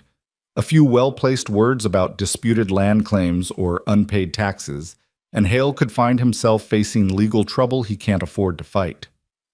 Clara's blood ran cold. This was worse than she'd thought. Marbury wasn't just a greedy banker. He was part of a conspiracy to defraud Dawson and potentially drive him from his land entirely. She waited until the voices moved away from the window, then slipped through the shadows back to where she'd left her horse tied behind the livery stable. Her hands were shaking again as she mounted, but this time it was with fury rather than fear. They had their proof, and now they were going to use it. Clara made it back to Hale's Glen well after dark, her clothes torn from her escape through the window and her heart still pounding with the close call. Dawson was waiting on the porch, and the relief on his face when he saw her ride in nearly undid Clara's composure. "You're all right?" he asked, helping her down from the horse. "I'm all right, and I've got what we need." Clara pulled the notebook from her pocket, its pages filled with carefully copied figures and damning correspondence. "Dawson, it's worse than we thought. They're planning to use legal pressure to force you off the land if the harassment doesn't work." Dawson's face went hard as granite as Clara recounted everything she'd overheard. When she finished, he was quiet for a long moment, staring out at the dark valley that was his home. "Tomorrow," he said finally, "we ride to Fort Kestrel. We take these notes to the telegraph office, and we send them to the railroad's head office in Chicago. We expose exactly what Marbury's been doing." "And if it doesn't work?" Clara asked. "If they don't believe us, or if Marbury's connections protect him?" Dawson turned to her, and in the lamplight from the house, his eyes were fierce with determination. "Then we fight, in court, in the newspapers, any way we have to. But I'm not giving up my land, Clara. And I'm not letting Marbury intimidate us anymore. We end this, now." Clara nodded, her hand instinctively moving to rest on her stomach where their child grew. They had more to fight for now than just land and pride. They had a future to protect, a family to build, and whatever came next, they'd face it together. The storm that had been building since Clara's first day in Montana was finally about to break. But this time, Clara wasn't the frightened girl stepping off a stagecoach into an uncertain future. She was a woman who'd found her courage in the Montana wilderness, who'd learned to fight fires and stand up to bullies, and love a man who'd taught himself to hope again. Whatever tomorrow brought, they'd be ready. Dawn broke cold and clear over Hales Glen, the kind of crystalline November morning that promised winter wasn't far behind. Clara dressed carefully in her best remaining dress, the dark green wool that made her look respectable and serious despite the exhaustion shadowing her eyes. Her hands were steady as she pinned her hair, steadier than they'd been the night before when she'd climbed through that hotel window with stolen knowledge burning in her pocket. Dawson was already in the kitchen when she came down, 2 cups of coffee poured and waiting. He'd shaved and put on his Sunday clothes, the black coat and pressed shirt that made him look less like a rancher and more like the formidable man he was about to become. When he looked up at her, Clara saw the same fierce determination that had carried him through 10 years of building this ranch from nothing. "Ready?" he asked simply. Clara picked up her coffee, letting its warmth seep into her cold fingers. "Ready." They rode into Fort Kestrel side by side as the town was waking up, shopkeepers sweeping boardwalks and early risers heading to the bakery for fresh bread. Clara felt eyes tracking their progress down the main street, felt the weight of curiosity and speculation. By now, everyone knew about the trouble at Hales Glen. Small towns kept no secrets, especially when those secrets involved fire and fence cutting and the most powerful banker in the territory. The telegraph office occupied a narrow storefront between the general store and a saddlemaker's shop. Inside, a thin man with wire-rimmed spectacles looked up from his desk with the expression of someone unaccustomed to early morning visitors. "Help you folks?" he asked, his gaze sliding uncertainly between Dawson and Clara. "We need to send a telegram," Dawson said, placing Clara's notebook on the counter. "A long one. To Chicago." The telegraph operator's eyebrows rose. "Chicago? That'll cost you. I know what it'll cost." Dawson's voice was firm. "Just send it exactly as written, every word." Clara had spent half the night crafting the message, distilling pages of copied documents into terse telegraphic prose that still conveyed the essential truth that Silas Marbury was defrauding both the railroad and Dawson Hale, misrepresenting property values for personal profit, and conspiring to use legal pressure to force an unwilling sale. She'd included specific figures, dates, and references to documents she'd seen, making the accusation detailed enough that it couldn't be dismissed as mere rumor or spite. The operator read through Clara's careful handwriting, his expression growing more troubled with each line. When he finished, he looked up at Dawson with something like fear. "Mr. Hale, you understand that if I send this, Mr. Marbury will know about it within the hour? The telegraph clicks aren't exactly private, and he's got friends at every office between here and Chicago." "I'm counting on it," Dawson said. "Send it." The operator swallowed hard, then nodded. Your money, your message, but don't say I didn't warn you. The rhythmic clicking of the telegraph key followed them out into the street, each tap another word of accusation flying down the wire toward Chicago and toward Silas Marbury's carefully constructed empire. Clara felt her heart hammering in time with those clicks, knowing they'd just declared open war on the most powerful man in Fort Kestrel. We should go to the courthouse next, Clara said quietly. File a formal complaint with the territorial marshal. Create an official record before Marbury can spin this his own way. Dawson nodded, his hand finding the small of her back in a gesture that was becoming natural between them. You're sure you're up for this? With the baby and everything? The baby is fine, Clara said firmly. And I need to see this through. We both do. The courthouse was a 2-story brick building that served as the center of territorial government for the region. Inside, they found Marshal Thomas Garrett in his cramped office, reviewing a stack of wanted posters with the weary expression of a man who'd seen too much and expected too little. Hale, he said, looking up. Mrs. Hale. Wasn't expecting to see you two today. His eyes sharpened. This about the trouble at your ranch? It's about Silas Marbury, Dawson said, and proceeded to lay out the entire story while Clara added details and produced her notebook as evidence. Marshal Garrett listened in silence, his weathered face growing grimmer with each revelation. When they finished, he sat back in his chair and let out a long breath. This is ugly, he said finally. Real ugly. But I'll be straight with you, Hale. Marbury's got powerful friends. His cousin's a territorial judge. His business partners include half the richest men between here and Helena. Even with evidence, getting a conviction will be near impossible. We're not asking for a conviction, Clara said, surprising both men with the steel in her voice. Not yet, anyway. We're asking for an official investigation, for someone in authority to acknowledge that these accusations exist and deserve scrutiny. Once that's on record, Marbury can't make this disappear quietly. The marshal studied Clara with new respect. You're a sharp one, aren't you? All right, I'll file the complaint and send a report to the territorial capital. Can't promise it'll go anywhere, but it'll be documented. That's something. It was more than something. It was ammunition, proof that they weren't going to be intimidated into silence. As they left the courthouse, Clara felt a grim satisfaction settling over her fear. They'd fired the first real shots in this battle, and now there was nothing to do but wait for Marbury's response. They didn't have to wait long. Dawson and Clara were halfway through a tense lunch at the hotel. Margaret Wilson had insisted they eat something before the long ride home, when Silas Marbury himself strode into the dining room with 2 men flanking him. One wore a marshal's badge from a neighboring county. The other was dressed in expensive Eastern clothes, his soft hands and calculating eyes marking him as a lawyer. Hale, Marbury said, his voice carrying across the suddenly silent room. A word, if you please. Dawson stood slowly, positioning himself between Marbury and Clara. I've got nothing to say to you, Marbury. That's unfortunate because I have quite a bit to say to you.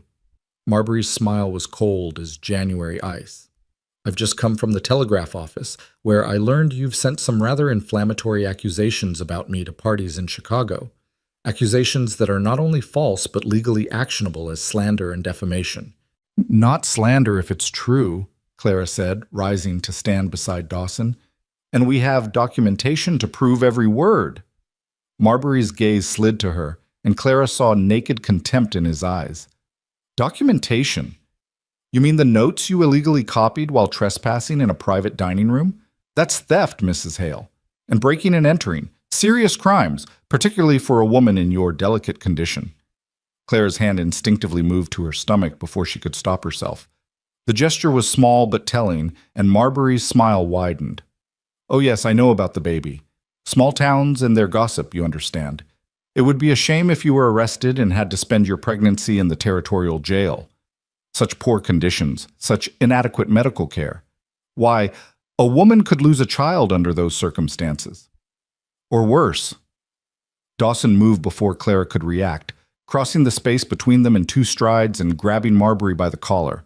You threatening my wife? The lawyer stepped forward quickly.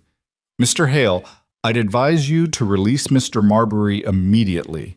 Assault in front of witnesses, including a law enforcement officer, would give us ample grounds for your arrest. The marshal with the neighboring county badge nodded, his hand resting casually on his gun. "I'd listen to the lawyer, Hale. You're already in enough trouble." Clara's mind raced. This was a trap, she realized. Marbury had come here specifically to provoke Dawson into doing something stupid, something that would give them legal justification to arrest him and leave Clara alone and vulnerable. The hotel dining room was full of witnesses, all watching this confrontation with fascinated horror. "Dawson," Clara said quietly, "let him go." For a terrible moment, she thought he wouldn't listen. Dawson's jaw was clenched so tight she could see the muscles jumping, his hand still fisted in Marbury's expensive coat. Then, with visible effort, he released his grip and stepped back. Marbury smoothed his lapels with exaggerated care. "How civilized of you. Now then, here's how this is going to work. You're going to send another telegram to Chicago, retracting your accusations and apologizing for the confusion.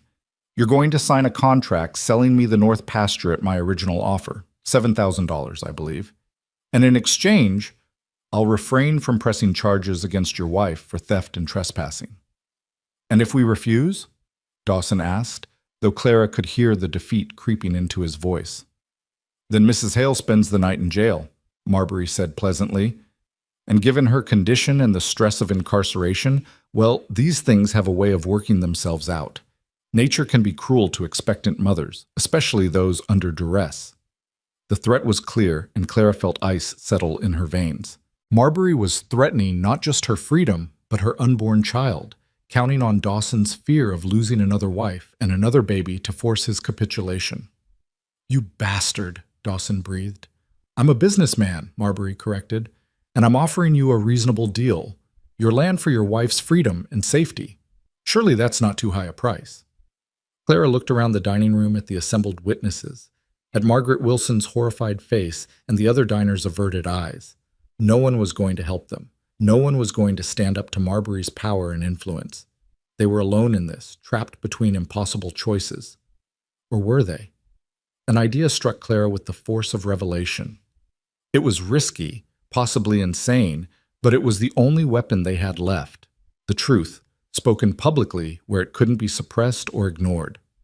"I'll make you a counteroffer, Mr. Marbury," Clara said, her voice ringing clear in the silent room. "You drop this farce, withdraw your threats, and leave our ranch alone. In exchange, I won't tell everyone in this room exactly what I found in those railroad documents." Marbury's eyes narrowed. "You already sent your little telegram.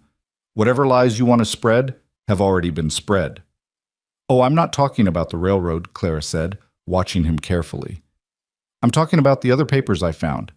The ones showing that you've been embezzling from the bank for the past 3 years, falsifying loan records, pocketing interest payments, using depositors' money for your personal investments. That's why you need this railroad deal so desperately, isn't it? You're trying to cover your losses before the bank examiners discover what you've done." It was a complete fabrication. Clara had seen no such documents, had no proof of any embezzlement, but she'd learned enough about desperation in the past months to recognize it in others, and Marbury's sudden pallor told her the guess had struck home. "You're lying," Marbury said, but his voice had lost its certainty. "Am I?" Clara pulled her notebook from her pocket, holding it up for the room to see. "Because I copied everything, Mr. Marbury, every figure, every discrepancy, every doctored ledger entry. And if anything happens to me or my husband or our child, these notes go straight to the Territorial Banking Commission. I've already made arrangements with Marshal Garrett to ensure that." It was another lie, but a believable one. Clara watched the calculation happening behind Marbury's eyes, watched him weighing the risks of calling her bluff against the catastrophic consequences if she was telling the truth. The silence stretched so long that Clara thought her heart would burst through her ribs. Then Marbury's lawyer leaned in and whispered something urgent in his ear. Whatever he said made Marbury's face go from pale to ashen. "This isn't over," Marbury said finally, his voice tight with barely controlled rage. "You think you're clever, Mrs. Hale, but you've just made a powerful enemy. The railroad will take that land one way or another, and when they do, I'll make sure you regret every word of this conversation." "I'll take my chances," Clara said, though her legs were shaking so badly she had to grip the edge of the table to stay upright. Marbury turned on his heel and stalked out, his lawyer and the borrowed marshal following close behind. The moment they were gone, Clara's knees gave out entirely, and only Dawson's quick reflexes kept her from collapsing to the floor. "I've got you," he murmured, supporting her weight as he guided her back into her chair. "You're all right. Just breathe." Clara tried to follow his instructions, but her body seemed to have other ideas. Her vision was tunneling, her heart racing, nausea rising in a sickening wave. The stress of the confrontation, the terror of Marbury's threats, the desperate gamble she'd just taken, it was all crashing down on her at once. "The baby," she gasped. "Dawson, the baby!" "Is going to be fine," Dawson said with fierce certainty, though Clara could hear the fear underneath. "Margaret, we need a room, now, and send someone for the doctor." The next hours passed in a haze of pain and fear. Clara's body had decided that the stress was too much, that the pregnancy couldn't be sustained, and nothing the harried doctor could do seemed able to stop the cramping and bleeding that threatened to end everything before it had truly begun. Clara drifted in and out of awareness, registering Dawson's presence as a constant anchor. His hand holding hers, his voice murmuring reassurances she couldn't quite make out, his face drawn with the same terror he must have felt watching Anne die. She wanted to tell him she was sorry, that she should never have confronted Marbury, should never have taken such risks with their child's life. But the words wouldn't come, lost in waves of pain that stole her breath and her ability to think. Sometime deep in the night, when the world had narrowed to just pain and darkness and the desperate need to hold on, Clara heard the doctor speaking in low tones. "The bleeding's slowing. I think we might be past the worst of it." "Is she going to lose the baby?" Dawson's voice was hoarse, ravaged. "I can't say for certain. The next 24 hours will tell. But if she can rest, stay calm, avoid any stress." The doctor trailed off, the impossibility of that prescription hanging in the air. How could Clara possibly avoid stress when they were in the middle of a war with Silas Marbury? When their ranch and their future hung in the balance? When everything they'd built together threatened to crumble around them? But her body made the decision for her, dragging her down into exhausted sleep despite her fears. When she woke, pale winter sunlight was streaming through the hotel room window, and Dawson was slumped in a chair beside the bed, his head pillowed on his arms at her side. He looked like he'd aged 10 years overnight, lines carved deep around his eyes and mouth. "Dawson?" Clara whispered, her throat dry as dust. He jerked awake immediately, his eyes focusing on her with desperate intensity. "Clara, how do you feel?" "Like I've been trampled by horses," she admitted, "but alive." "Is the baby—" "Still there, according to the doctor. He examined you an hour ago while you were sleeping, says there's reason for hope." Dawson's hand found hers, gripping tight enough to hurt. "Clara, I'm so sorry. This is my fault. I should never have let you come to town, should never have put you in a position where Marbury could threaten you." "Stop," Clara interrupted. "This isn't your fault. It's Marbury's, and the railroads, and a system that lets powerful men crush anyone who stands in their way, but it's not yours and it's not mine either. We did what we had to do." "You could have died," Dawson said roughly. "You could have lost the baby, and for what? A piece of land?" "For our home," Clara corrected gently. "For our future. For the principle that we don't let bullies win just because they're powerful." She paused, then added softly, "And because I love you, Dawson Hale. Because somewhere along the way, this arrangement stopped being about convenience and started being about building a life together. A real life, worth fighting for." Dawson stared at her, his expression caught somewhere between wonder and anguish. "You love me?" "I do," Clara said simply. "I know it's probably foolish and poor timing, and—" He kissed her, stopping the words with a tenderness that made her chest ache. When he pulled back, his eyes were bright with unshed tears. "I love you too," he said. "I think I started falling the moment you stood in that burned garden and said you wanted to bring it back. You're the bravest person I've ever met, Clara, and the kindest, and I don't deserve you, but I'm going to spend the rest of my life trying to." Clara's own tears spilled over, running hot down her cheeks. "We deserve each other," she said. "The scared widow and the desperate mail-order bride. We found each other when we both needed it most." They stayed like that for a long moment, foreheads pressed together, breathing the same air. Then a knock at the door made them both startle. "It's Marshal Garrett," a gruff voice called. Need to speak with you folks. Dawson helped Clara sit up, propping pillows behind her back before opening the door. The marshal stepped inside, his hat in his hands and his expression grim. "How's she doing?" he asked, nodding toward Clara. "Better," Dawson said. "What's happened?" "Got a response from Chicago," Garrett said. "The railroad board sent an investigator on the first train west. He'll be here in 3 days with authority to examine Marbury's books and conduct a full audit of the deal." He paused, a small smile crossing his weathered face. "Seems your telegram struck a nerve. The railroad takes fraud seriously, especially when it threatens a major expansion project." Clara felt hope rising in her chest for the first time since the confrontation. "So they believed us?" "They believe enough to investigate," Garrett said, "and Marbury knows it. Word is he's been burning papers in his office fireplace all morning. But here's the thing, the railroad investigator's going to need your testimony, Mrs. Hale. Your notes, your statement about what you saw, everything. Without that, Marbury might still wiggle free." "She'll testify," Dawson said immediately. "Whatever they need. In 3 days," Garrett warned. "Can she travel by then?" "Doctor said she needs rest." "I'll manage," Clara said firmly. "Dawson, help me up. We need to get home, prepare properly for what's coming." The ride back to Hales Glen was slow and careful, Dawson insisting they stop frequently so Clara could rest. By the time they reached the ranch, twilight was painting the valley in shades of purple and gold, and Clara had never been so grateful to see home in her life. Joe and Pete met them at the house, their faces tight with worry that eased slightly when they saw Clara was all right. Over supper, a simple stew that Joe had made, bless him, Dawson filled them in on everything that had happened. "So we wait," Pete said when he finished. "Wait for this investigator to show up and hope he's honest." "We do more than wait," Dawson said. "We prepare. Clara's testimony needs to be rock solid, which means we need to organize her notes, create a clear timeline, gather any corroborating evidence we can find."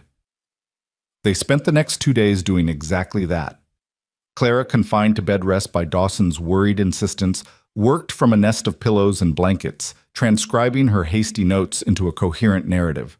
Dawson rode into town to collect testimony from Margaret Wilson about the railroad executive's stay at her hotel. Even Joe and Pete contributed, documenting every incident of harassment and sabotage they'd witnessed or heard about. By the time the railroad investigator arrived, they had assembled a case file thick enough to choke a horse. The investigator was a sharp-eyed man named Theodore Walsh, who carried himself with the careful neutrality of someone who'd seen every kind of fraud and corruption the West had to offer. He spent 2 days in Fort Kestrel, examining bank records, interviewing witnesses, and comparing Marbury's representations to the railroad against the actual terms of his proposed purchase from Dawson. On the 3rd day, he requested a formal hearing at the courthouse, with all parties present. Clara dressed carefully that morning, choosing her most respectable dress and pinning her hair with shaking hands. The baby had quieted after those terrifying hours at the hotel, but she could still feel the fragility of the pregnancy, the sense that everything could still go wrong. "You don't have to do this," Dawson said, watching her from the doorway. "I can testify. Walsh can read your notes." "I'm doing this," Clara said firmly. "Marbury threatened our child, Dawson. Threatened to take everything we've built. I'm not letting him hide behind lawyers and influence while someone else fights our battle." The courthouse was packed when they arrived, every seat filled with townspeople eager to witness the showdown between Silas Marbury and the couple who dared challenge him. Clara felt the weight of their stares as Dawson guided her to a seat at the front, his hand protective at her elbow. Marbury sat across the aisle with 3 lawyers surrounding him, his expression carved from stone. When his eyes met Clara's, she saw pure hatred there, and a promise that whatever happened today, he would make them pay. But Clara had survived fire and threats, and the terror of nearly losing her child. Silas Marbury's hatred was just one more thing to endure. Walsh called the hearing to order and began methodically presenting his findings. He discovered that Marbury had misrepresented the railroad's offer by more than 60%. He'd found evidence of pressure tactics and harassment.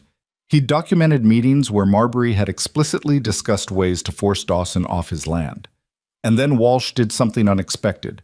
He produced a ledger from the Fort Kestrel Bank showing systematic discrepancies in loan interest calculations, money that had been skimmed off deposits and redirected to Marbury's personal accounts. Clara's fabricated accusation had been true after all. Marbury had been embezzling, and Walsh had found the proof. The courthouse erupted in shocked murmurs. Marbury's lawyers went into hurried consultation, their earlier confidence crumbling, and Silas Marbury himself sat frozen, watching his empire collapse around him.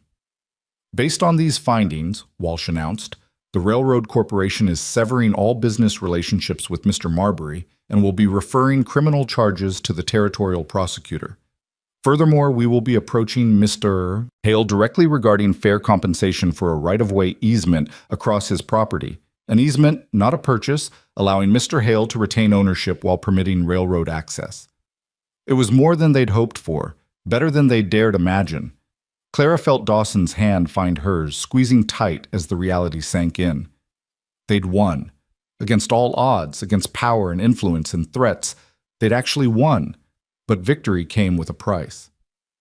That night, as Clara lay in bed at the hotel, Dawson had insisted they stay in town until Walsh's business was concluded. She felt the cramping begin again. Stronger this time, more insistent, accompanied by a rush of fluid that made her cry out in fear. "Dawson!" she called, her voice breaking. "Something's wrong!" He was there instantly, and then the doctor, and then nothing but pain and terror and the desperate prayer that she wouldn't lose this baby now, not when they'd fought so hard to protect it. The labor came too early, nearly 6 weeks too early, but once it started, there was no stopping it. Clara pushed and screamed and begged for it to be over while Dawson held her hand and the doctor worked with grim determination. Outside, a winter storm had rolled in, thunder shaking the windows and rain hammering the roof in a deluge that matched the chaos of birth. Clara was distantly aware of Dawson's voice breaking as he pleaded with her to hold on, to keep fighting, to not leave him alone again. "I'm not leaving," she gasped between contractions. "Not today. Not ever." It was a promise she intended to keep, even as her body threatened to break that vow with every agonizing push. The pain was beyond anything Clara had imagined, beyond anything she thought she could survive. But she'd survived fire and threats and nearly losing everything that mattered. She could survive this too.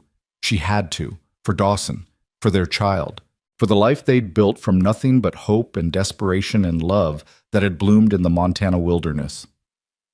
"One more push," the doctor urged. "Come on, Mrs. Hale. One more." Clara gathered every remaining scrap of strength and pushed with everything she had.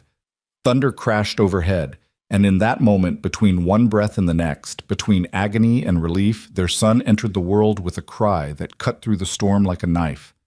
"He's alive," the doctor said, and Clara heard the relief in his voice. Small but breathing, strong lungs on him. Dawson was crying, she realized. Silent tears streaming down his face as the doctor cleaned their son and wrapped him in blankets.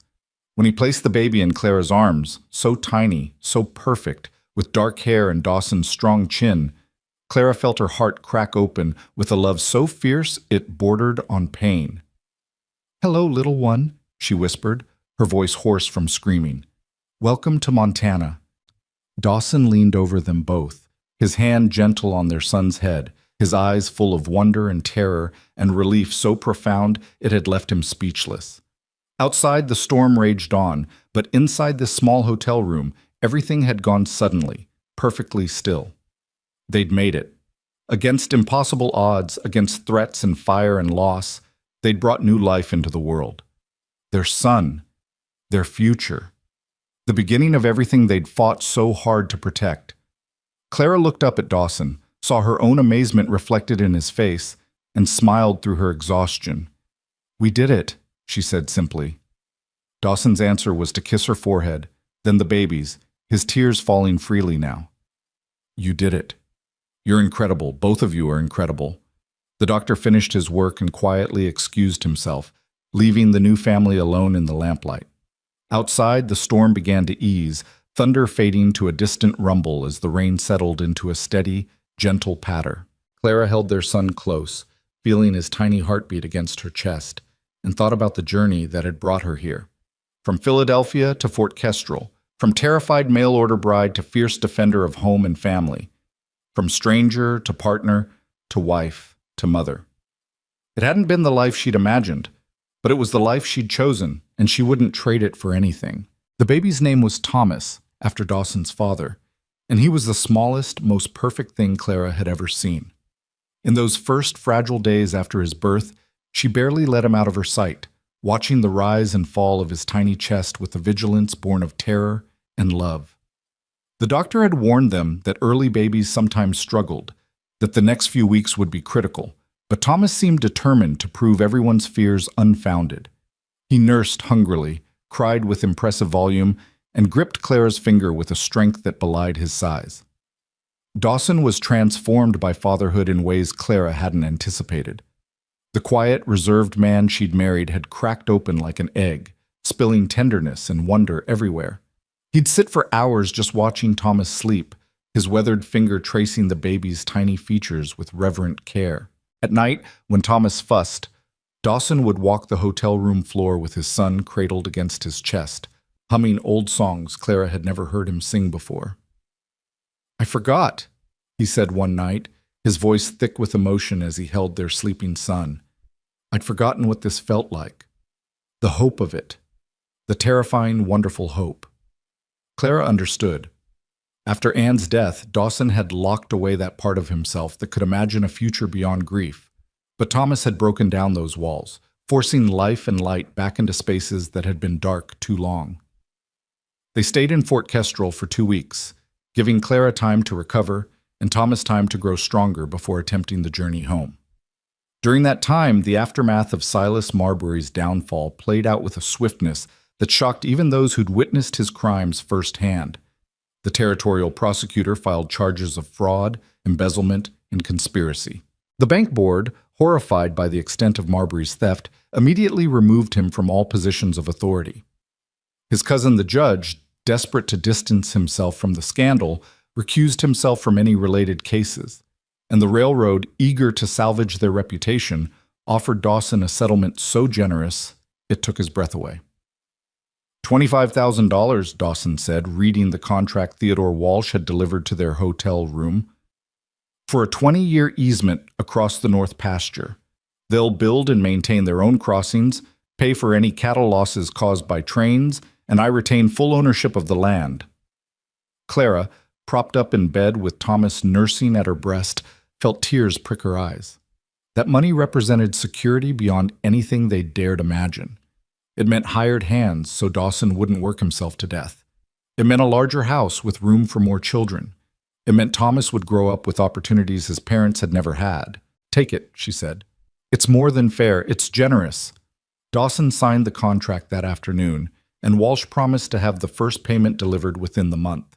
As he was leaving, the investigator paused in the doorway, his sharp eyes softening as they landed on the baby.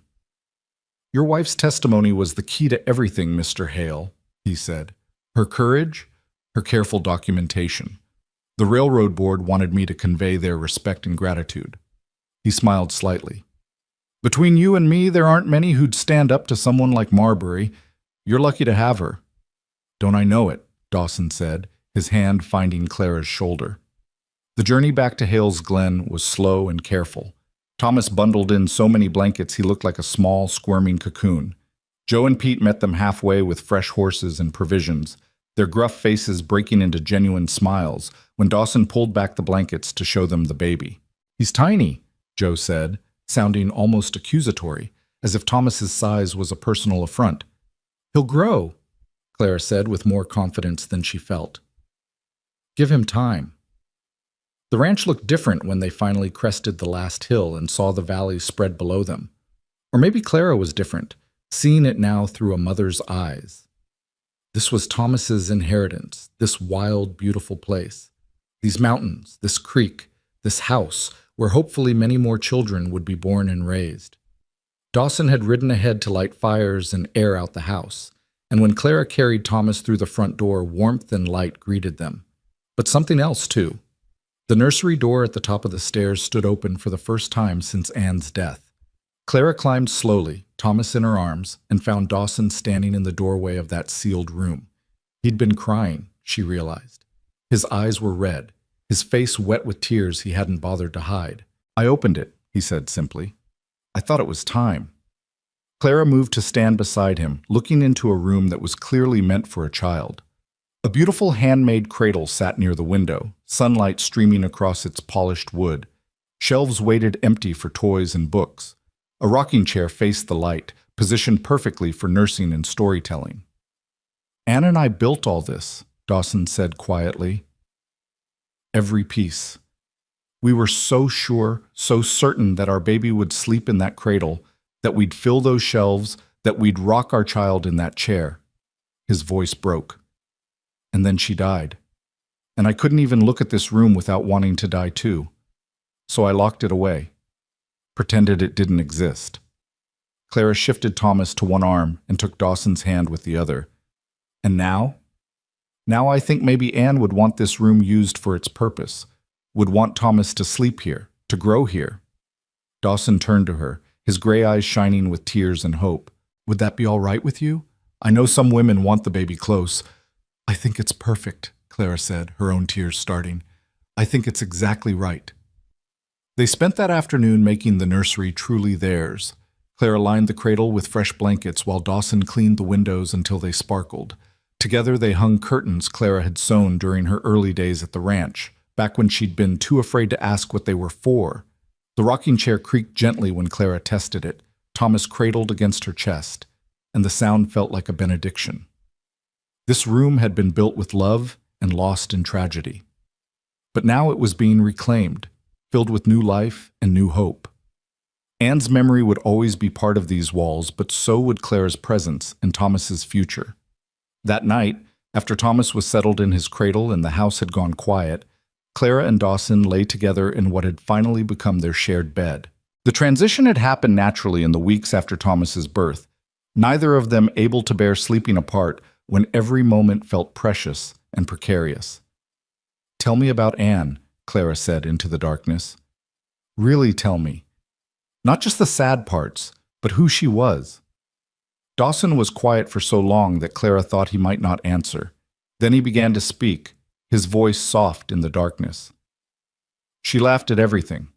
That's what I remember most. She'd find joy in the smallest things, a bird at the window, bread rising perfectly, the way snow looked on the mountains. She was always cold, even in summer, so I'd find her wearing 3 shawls and standing near the stove." His voice grew tender with memory.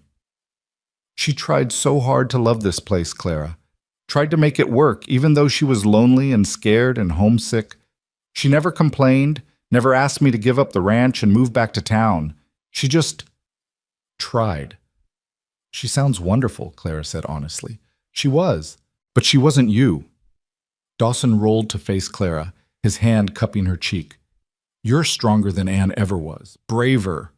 You don't just try to adapt to this life, you grab it with both hands and make it yours. You fought fires, stood up to Marbury, nearly died bringing Thomas into the world, and never once did you ask for an easier path." "I was terrified the entire time," Clara admitted. "Being brave doesn't mean not being afraid. It means being afraid and doing what needs to be done anyway." Dawson's thumb brushed her cheekbone. "I love you, Clara Hale.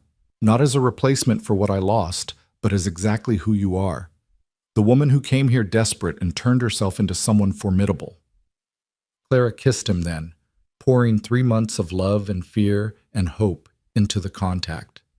When they finally pulled apart, both breathless, she pressed her forehead to his and whispered, "I love you too, even though you pick terrible wildflowers and can't cook to save your life." Dawson's laugh was surprised and genuine. "The wildflowers weren't that bad." "They were weeds, Dawson. Beautiful weeds, but weeds."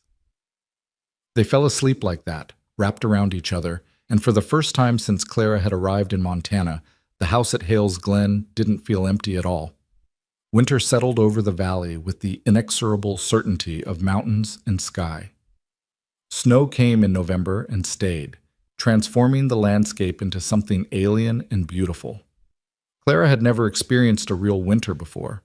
Philadelphia's cold was nothing compared to Montana's brutal temperatures and endless white, but she found herself falling in love with the season's stark beauty. Thomas thrived despite the cold, growing plumper and stronger with each passing week. By December, he'd outgrown his first set of clothes and was working on his second.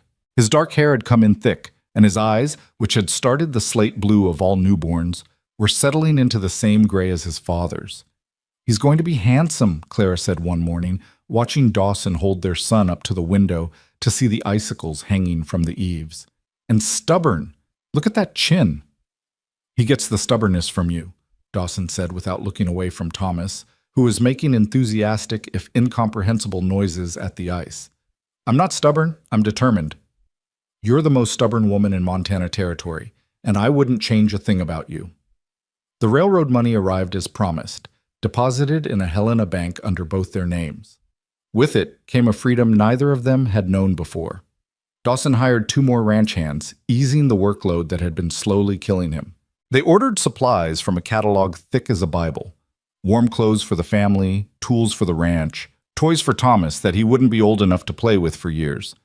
Clara spent part of the money on something she'd been dreaming about since the first time she'd tackled that garden: seeds.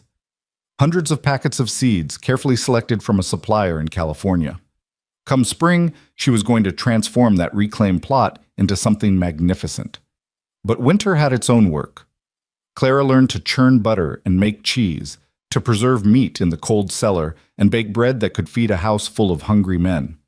She learned to card wool from the sheep Dawson had bought with the railroad money, and began teaching herself to spin. The work was endless, but it was satisfying in ways her Philadelphia life had never been. In the evenings, after Thomas was asleep and the chores were done, Clara and Dawson would sit by the fire and make plans. Plans for the ranch, for the house, for the family they were building. Sometimes Joe and Pete would join them, the 4 of them playing cards or sharing stories late into the night. It was during one of those evenings that a knock came at the door, unexpected and jarring in the winter silence. Dawson answered it to find Marshall Garrett standing on the porch, snow dusting his shoulders.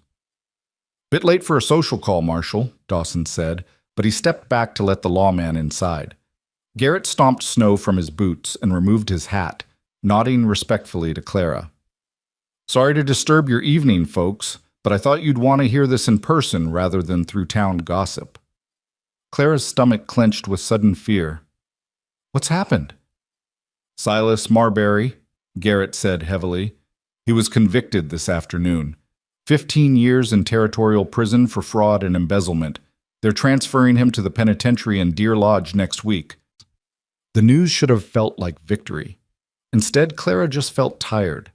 Tired of fighting, tired of fear, tired of carrying the weight of what Marbury had tried to do to them. "Good," Dawson said simply. "He deserves worse, but it's something." "There's more," Garrett continued. Before sentencing, Marbury made a statement, said a lot of things about corruption and power, most of it bitter nonsense, but he also said something I thought you should know.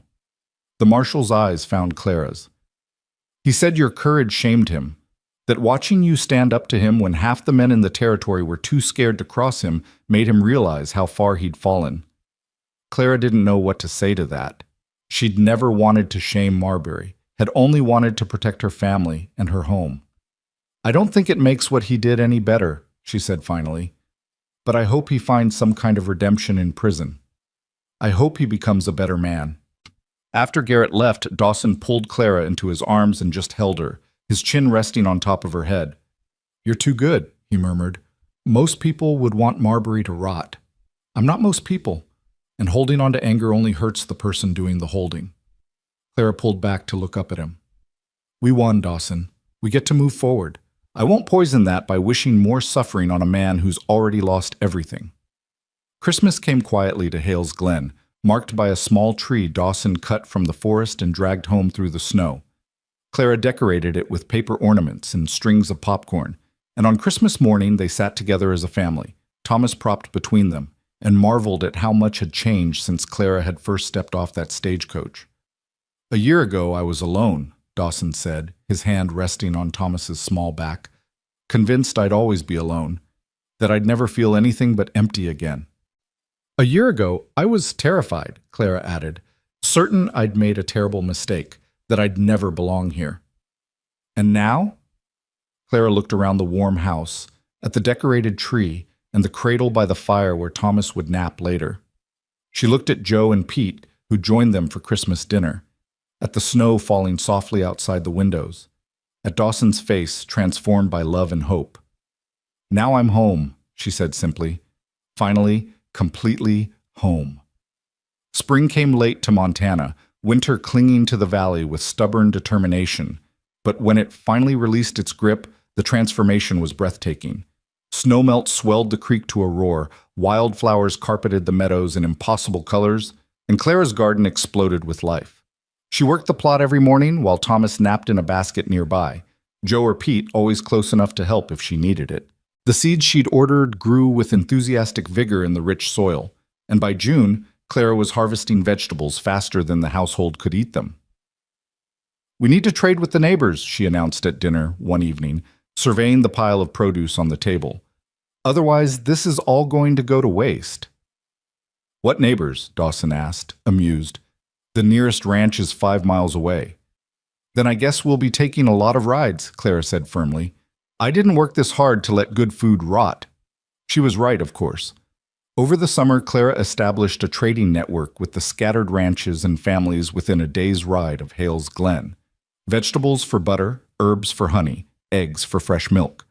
She became known throughout the region as the woman who could grow anything, who'd come from Philadelphia and somehow mastered Montana's short growing season through sheer determination. Thomas celebrated his first birthday in August with a cake Clara had baked, and enough presents to spoil him thoroughly. He was walking now, tottering around the house with the confidence of a small drunk person, getting into everything and charming everyone he encountered.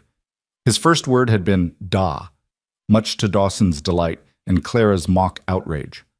"I'm the one who feeds you," she'd said to Thomas, who just laughed and said "da" again. In September, Clara discovered she was pregnant again. This time, the knowledge came without fear, accompanied instead by a calm certainty that everything would be fine. She told Dawson while they were working in the garden together, Thomas playing in the dirt nearby. "Already?" Dawson said, his eyes going wide. "Thomas is barely a year old." "I know when it happened," Clara said with a meaningful look, and watched her husband's ears turn red. "Right. Well, that's wonderful, Clara. Are you happy?" "I'm happy," she confirmed, and meant it. "Terrified, but happy. That seems to be my natural state these days." The second pregnancy was easier than the first, perhaps because Clara knew what to expect, perhaps because there was no Silas Marbury threatening everything she held dear. Her body knew what to do this time, and the baby, another boy, born in late spring, arrived with far less drama than Thomas had managed. They named him William, after Clara's father, and he was the opposite of his brother in every way. Where Thomas had been small and fierce, William was placid and enormous. Where Thomas had nursed frantically, William was patient. Where Thomas had cried at everything, William seemed content to simply observe the world with solemn, thoughtful eyes. "2 sons," Dawson said, holding William while Thomas climbed over his legs demanding attention. "I'm the luckiest man in Montana." "You're the most exhausted man in Montana," Clara corrected, but she was smiling. "And we're not done yet. I want at least 4 children, Dawson Hale. This ranch needs filling up." Dawson's answering smile was tired, but genuine. "Whatever you want, my love, though maybe we can space them out a bit more than 13 months next time." They had their 3rd child, a daughter, 18 months later. And their 4th, another daughter, 2 years after that. The house expanded with them, Dawson and the ranch hands building on new rooms as the family grew. The nursery that had once been sealed in grief became a room of laughter and chaos, children piling into the big bed to hear stories before sleep. Clara never did get used to the Montana winters, but she learned to love the other seasons with a fierce passion. Spring meant the garden coming back to life. Summer meant long days of work and growth. Fall meant harvest and preparation, the satisfaction of shelves lined with preserved food, and the knowledge that they'd survive another winter. The ranch prospered with the railroad easement money and Dawson's careful management. They added more cattle, bought better horses, built new outbuildings. Joe and Pete stayed on, growing older and grayer but no less essential to the operation. Eventually, Pete married a widow from Fort Kestrel and brought her to live in a small house Dawson built on the southern edge of the property. Clara became a fixture in the territory, known as much for her fierce protection of her family as for her legendary garden. She served on the school board when Fort Kestrel finally got a proper schoolhouse, and she never backed down from an argument she believed in. People learned quickly not to underestimate the quiet woman who'd once stood up to Silas Marbury. The years rolled past like water over stones, each one polishing away rough edges and revealing the solid foundation beneath. Thomas grew into a serious boy who loved the cattle and the land as much as his father did. William became the scholar of the family, constantly reading and asking questions that made even the adults think. The girls, Emma and Sarah, were wild creatures who rode horses bareback and could outwork most of the ranch hands by the time they were 10. And through it all, Clara and Dawson grew deeper into their love, the desperate beginning mellowing into something steady and sure. They still had their quiet evenings on the porch, still worked side by side in the garden, still held each other through the long winter nights when the wind howled and the snow piled high. One evening, when Thomas was 15 and William 13, and the girls were still young enough to chase fireflies in the gathering dusk, Clara and Dawson sat on that same porch where they'd shared so many moments. "Tell us the story again, Mama," Emma called, running up the steps with Sarah close behind. "About how you came here." It was a story they'd heard 100 times, but they never tired of it. Clara looked at Dawson, saw him smile and nod, and began. "I came to Montana in 1876, she said, gathering Sarah into her lap while Emma leaned against Dawson's knee. "On a stagecoach that seemed to go on forever, to marry a man I'd never met. I was so scared I could barely breathe." "But you came anyway," Emma said, knowing her part in this familiar litany. "I came anyway, and when I got here I found your father waiting. I'd been told he might be cruel, that he was cold and empty and wouldn't be kind to me." "But he picked you flowers," Sarah added, and Clara could hear Thomas and William pausing in their play to listen, drawn in despite their teenage conviction that they were too old for such stories. "He did pick me flowers. Terrible flowers, actually, mostly weeds, but the gesture was kind." Clara reached over and took Dawson's hand, their fingers interlacing with the ease of long practice. "And he said something that first day that I've never forgotten." "What did he say?" the girls chorused, though they knew the answer by heart. Clara looked at Dawson, saw the love and pride and contentment in his eyes, and recited the words that had defined their life together. "He said, 'Let's get you home before the storm hits.' And I thought he was just talking about the weather, but I think now he was talking about something bigger. About finding home, about building shelter together, about weathering all the storms life would throw at us." "Did you weather them?" Emma asked, still caught in the story despite knowing how it ended. "Every single one," Dawson answered, his voice rough with emotion. "Your mother is the bravest person I've ever known. She came here with nothing but courage and hope, and she built all of this with her own 2 hands. We built it together," Clara corrected gently. "That's the real story. Not about a scared girl or a grieving man, but about 2 people who found each other when they needed it most and chose to build something beautiful." The children drifted away eventually, back to their games and their own young lives. But Clara and Dawson stayed on the porch as the sun set over their valley, painting the mountains in shades of gold and rose. "Do you ever regret it?" Dawson asked quietly. "Answering that advertisement? Coming all this way?"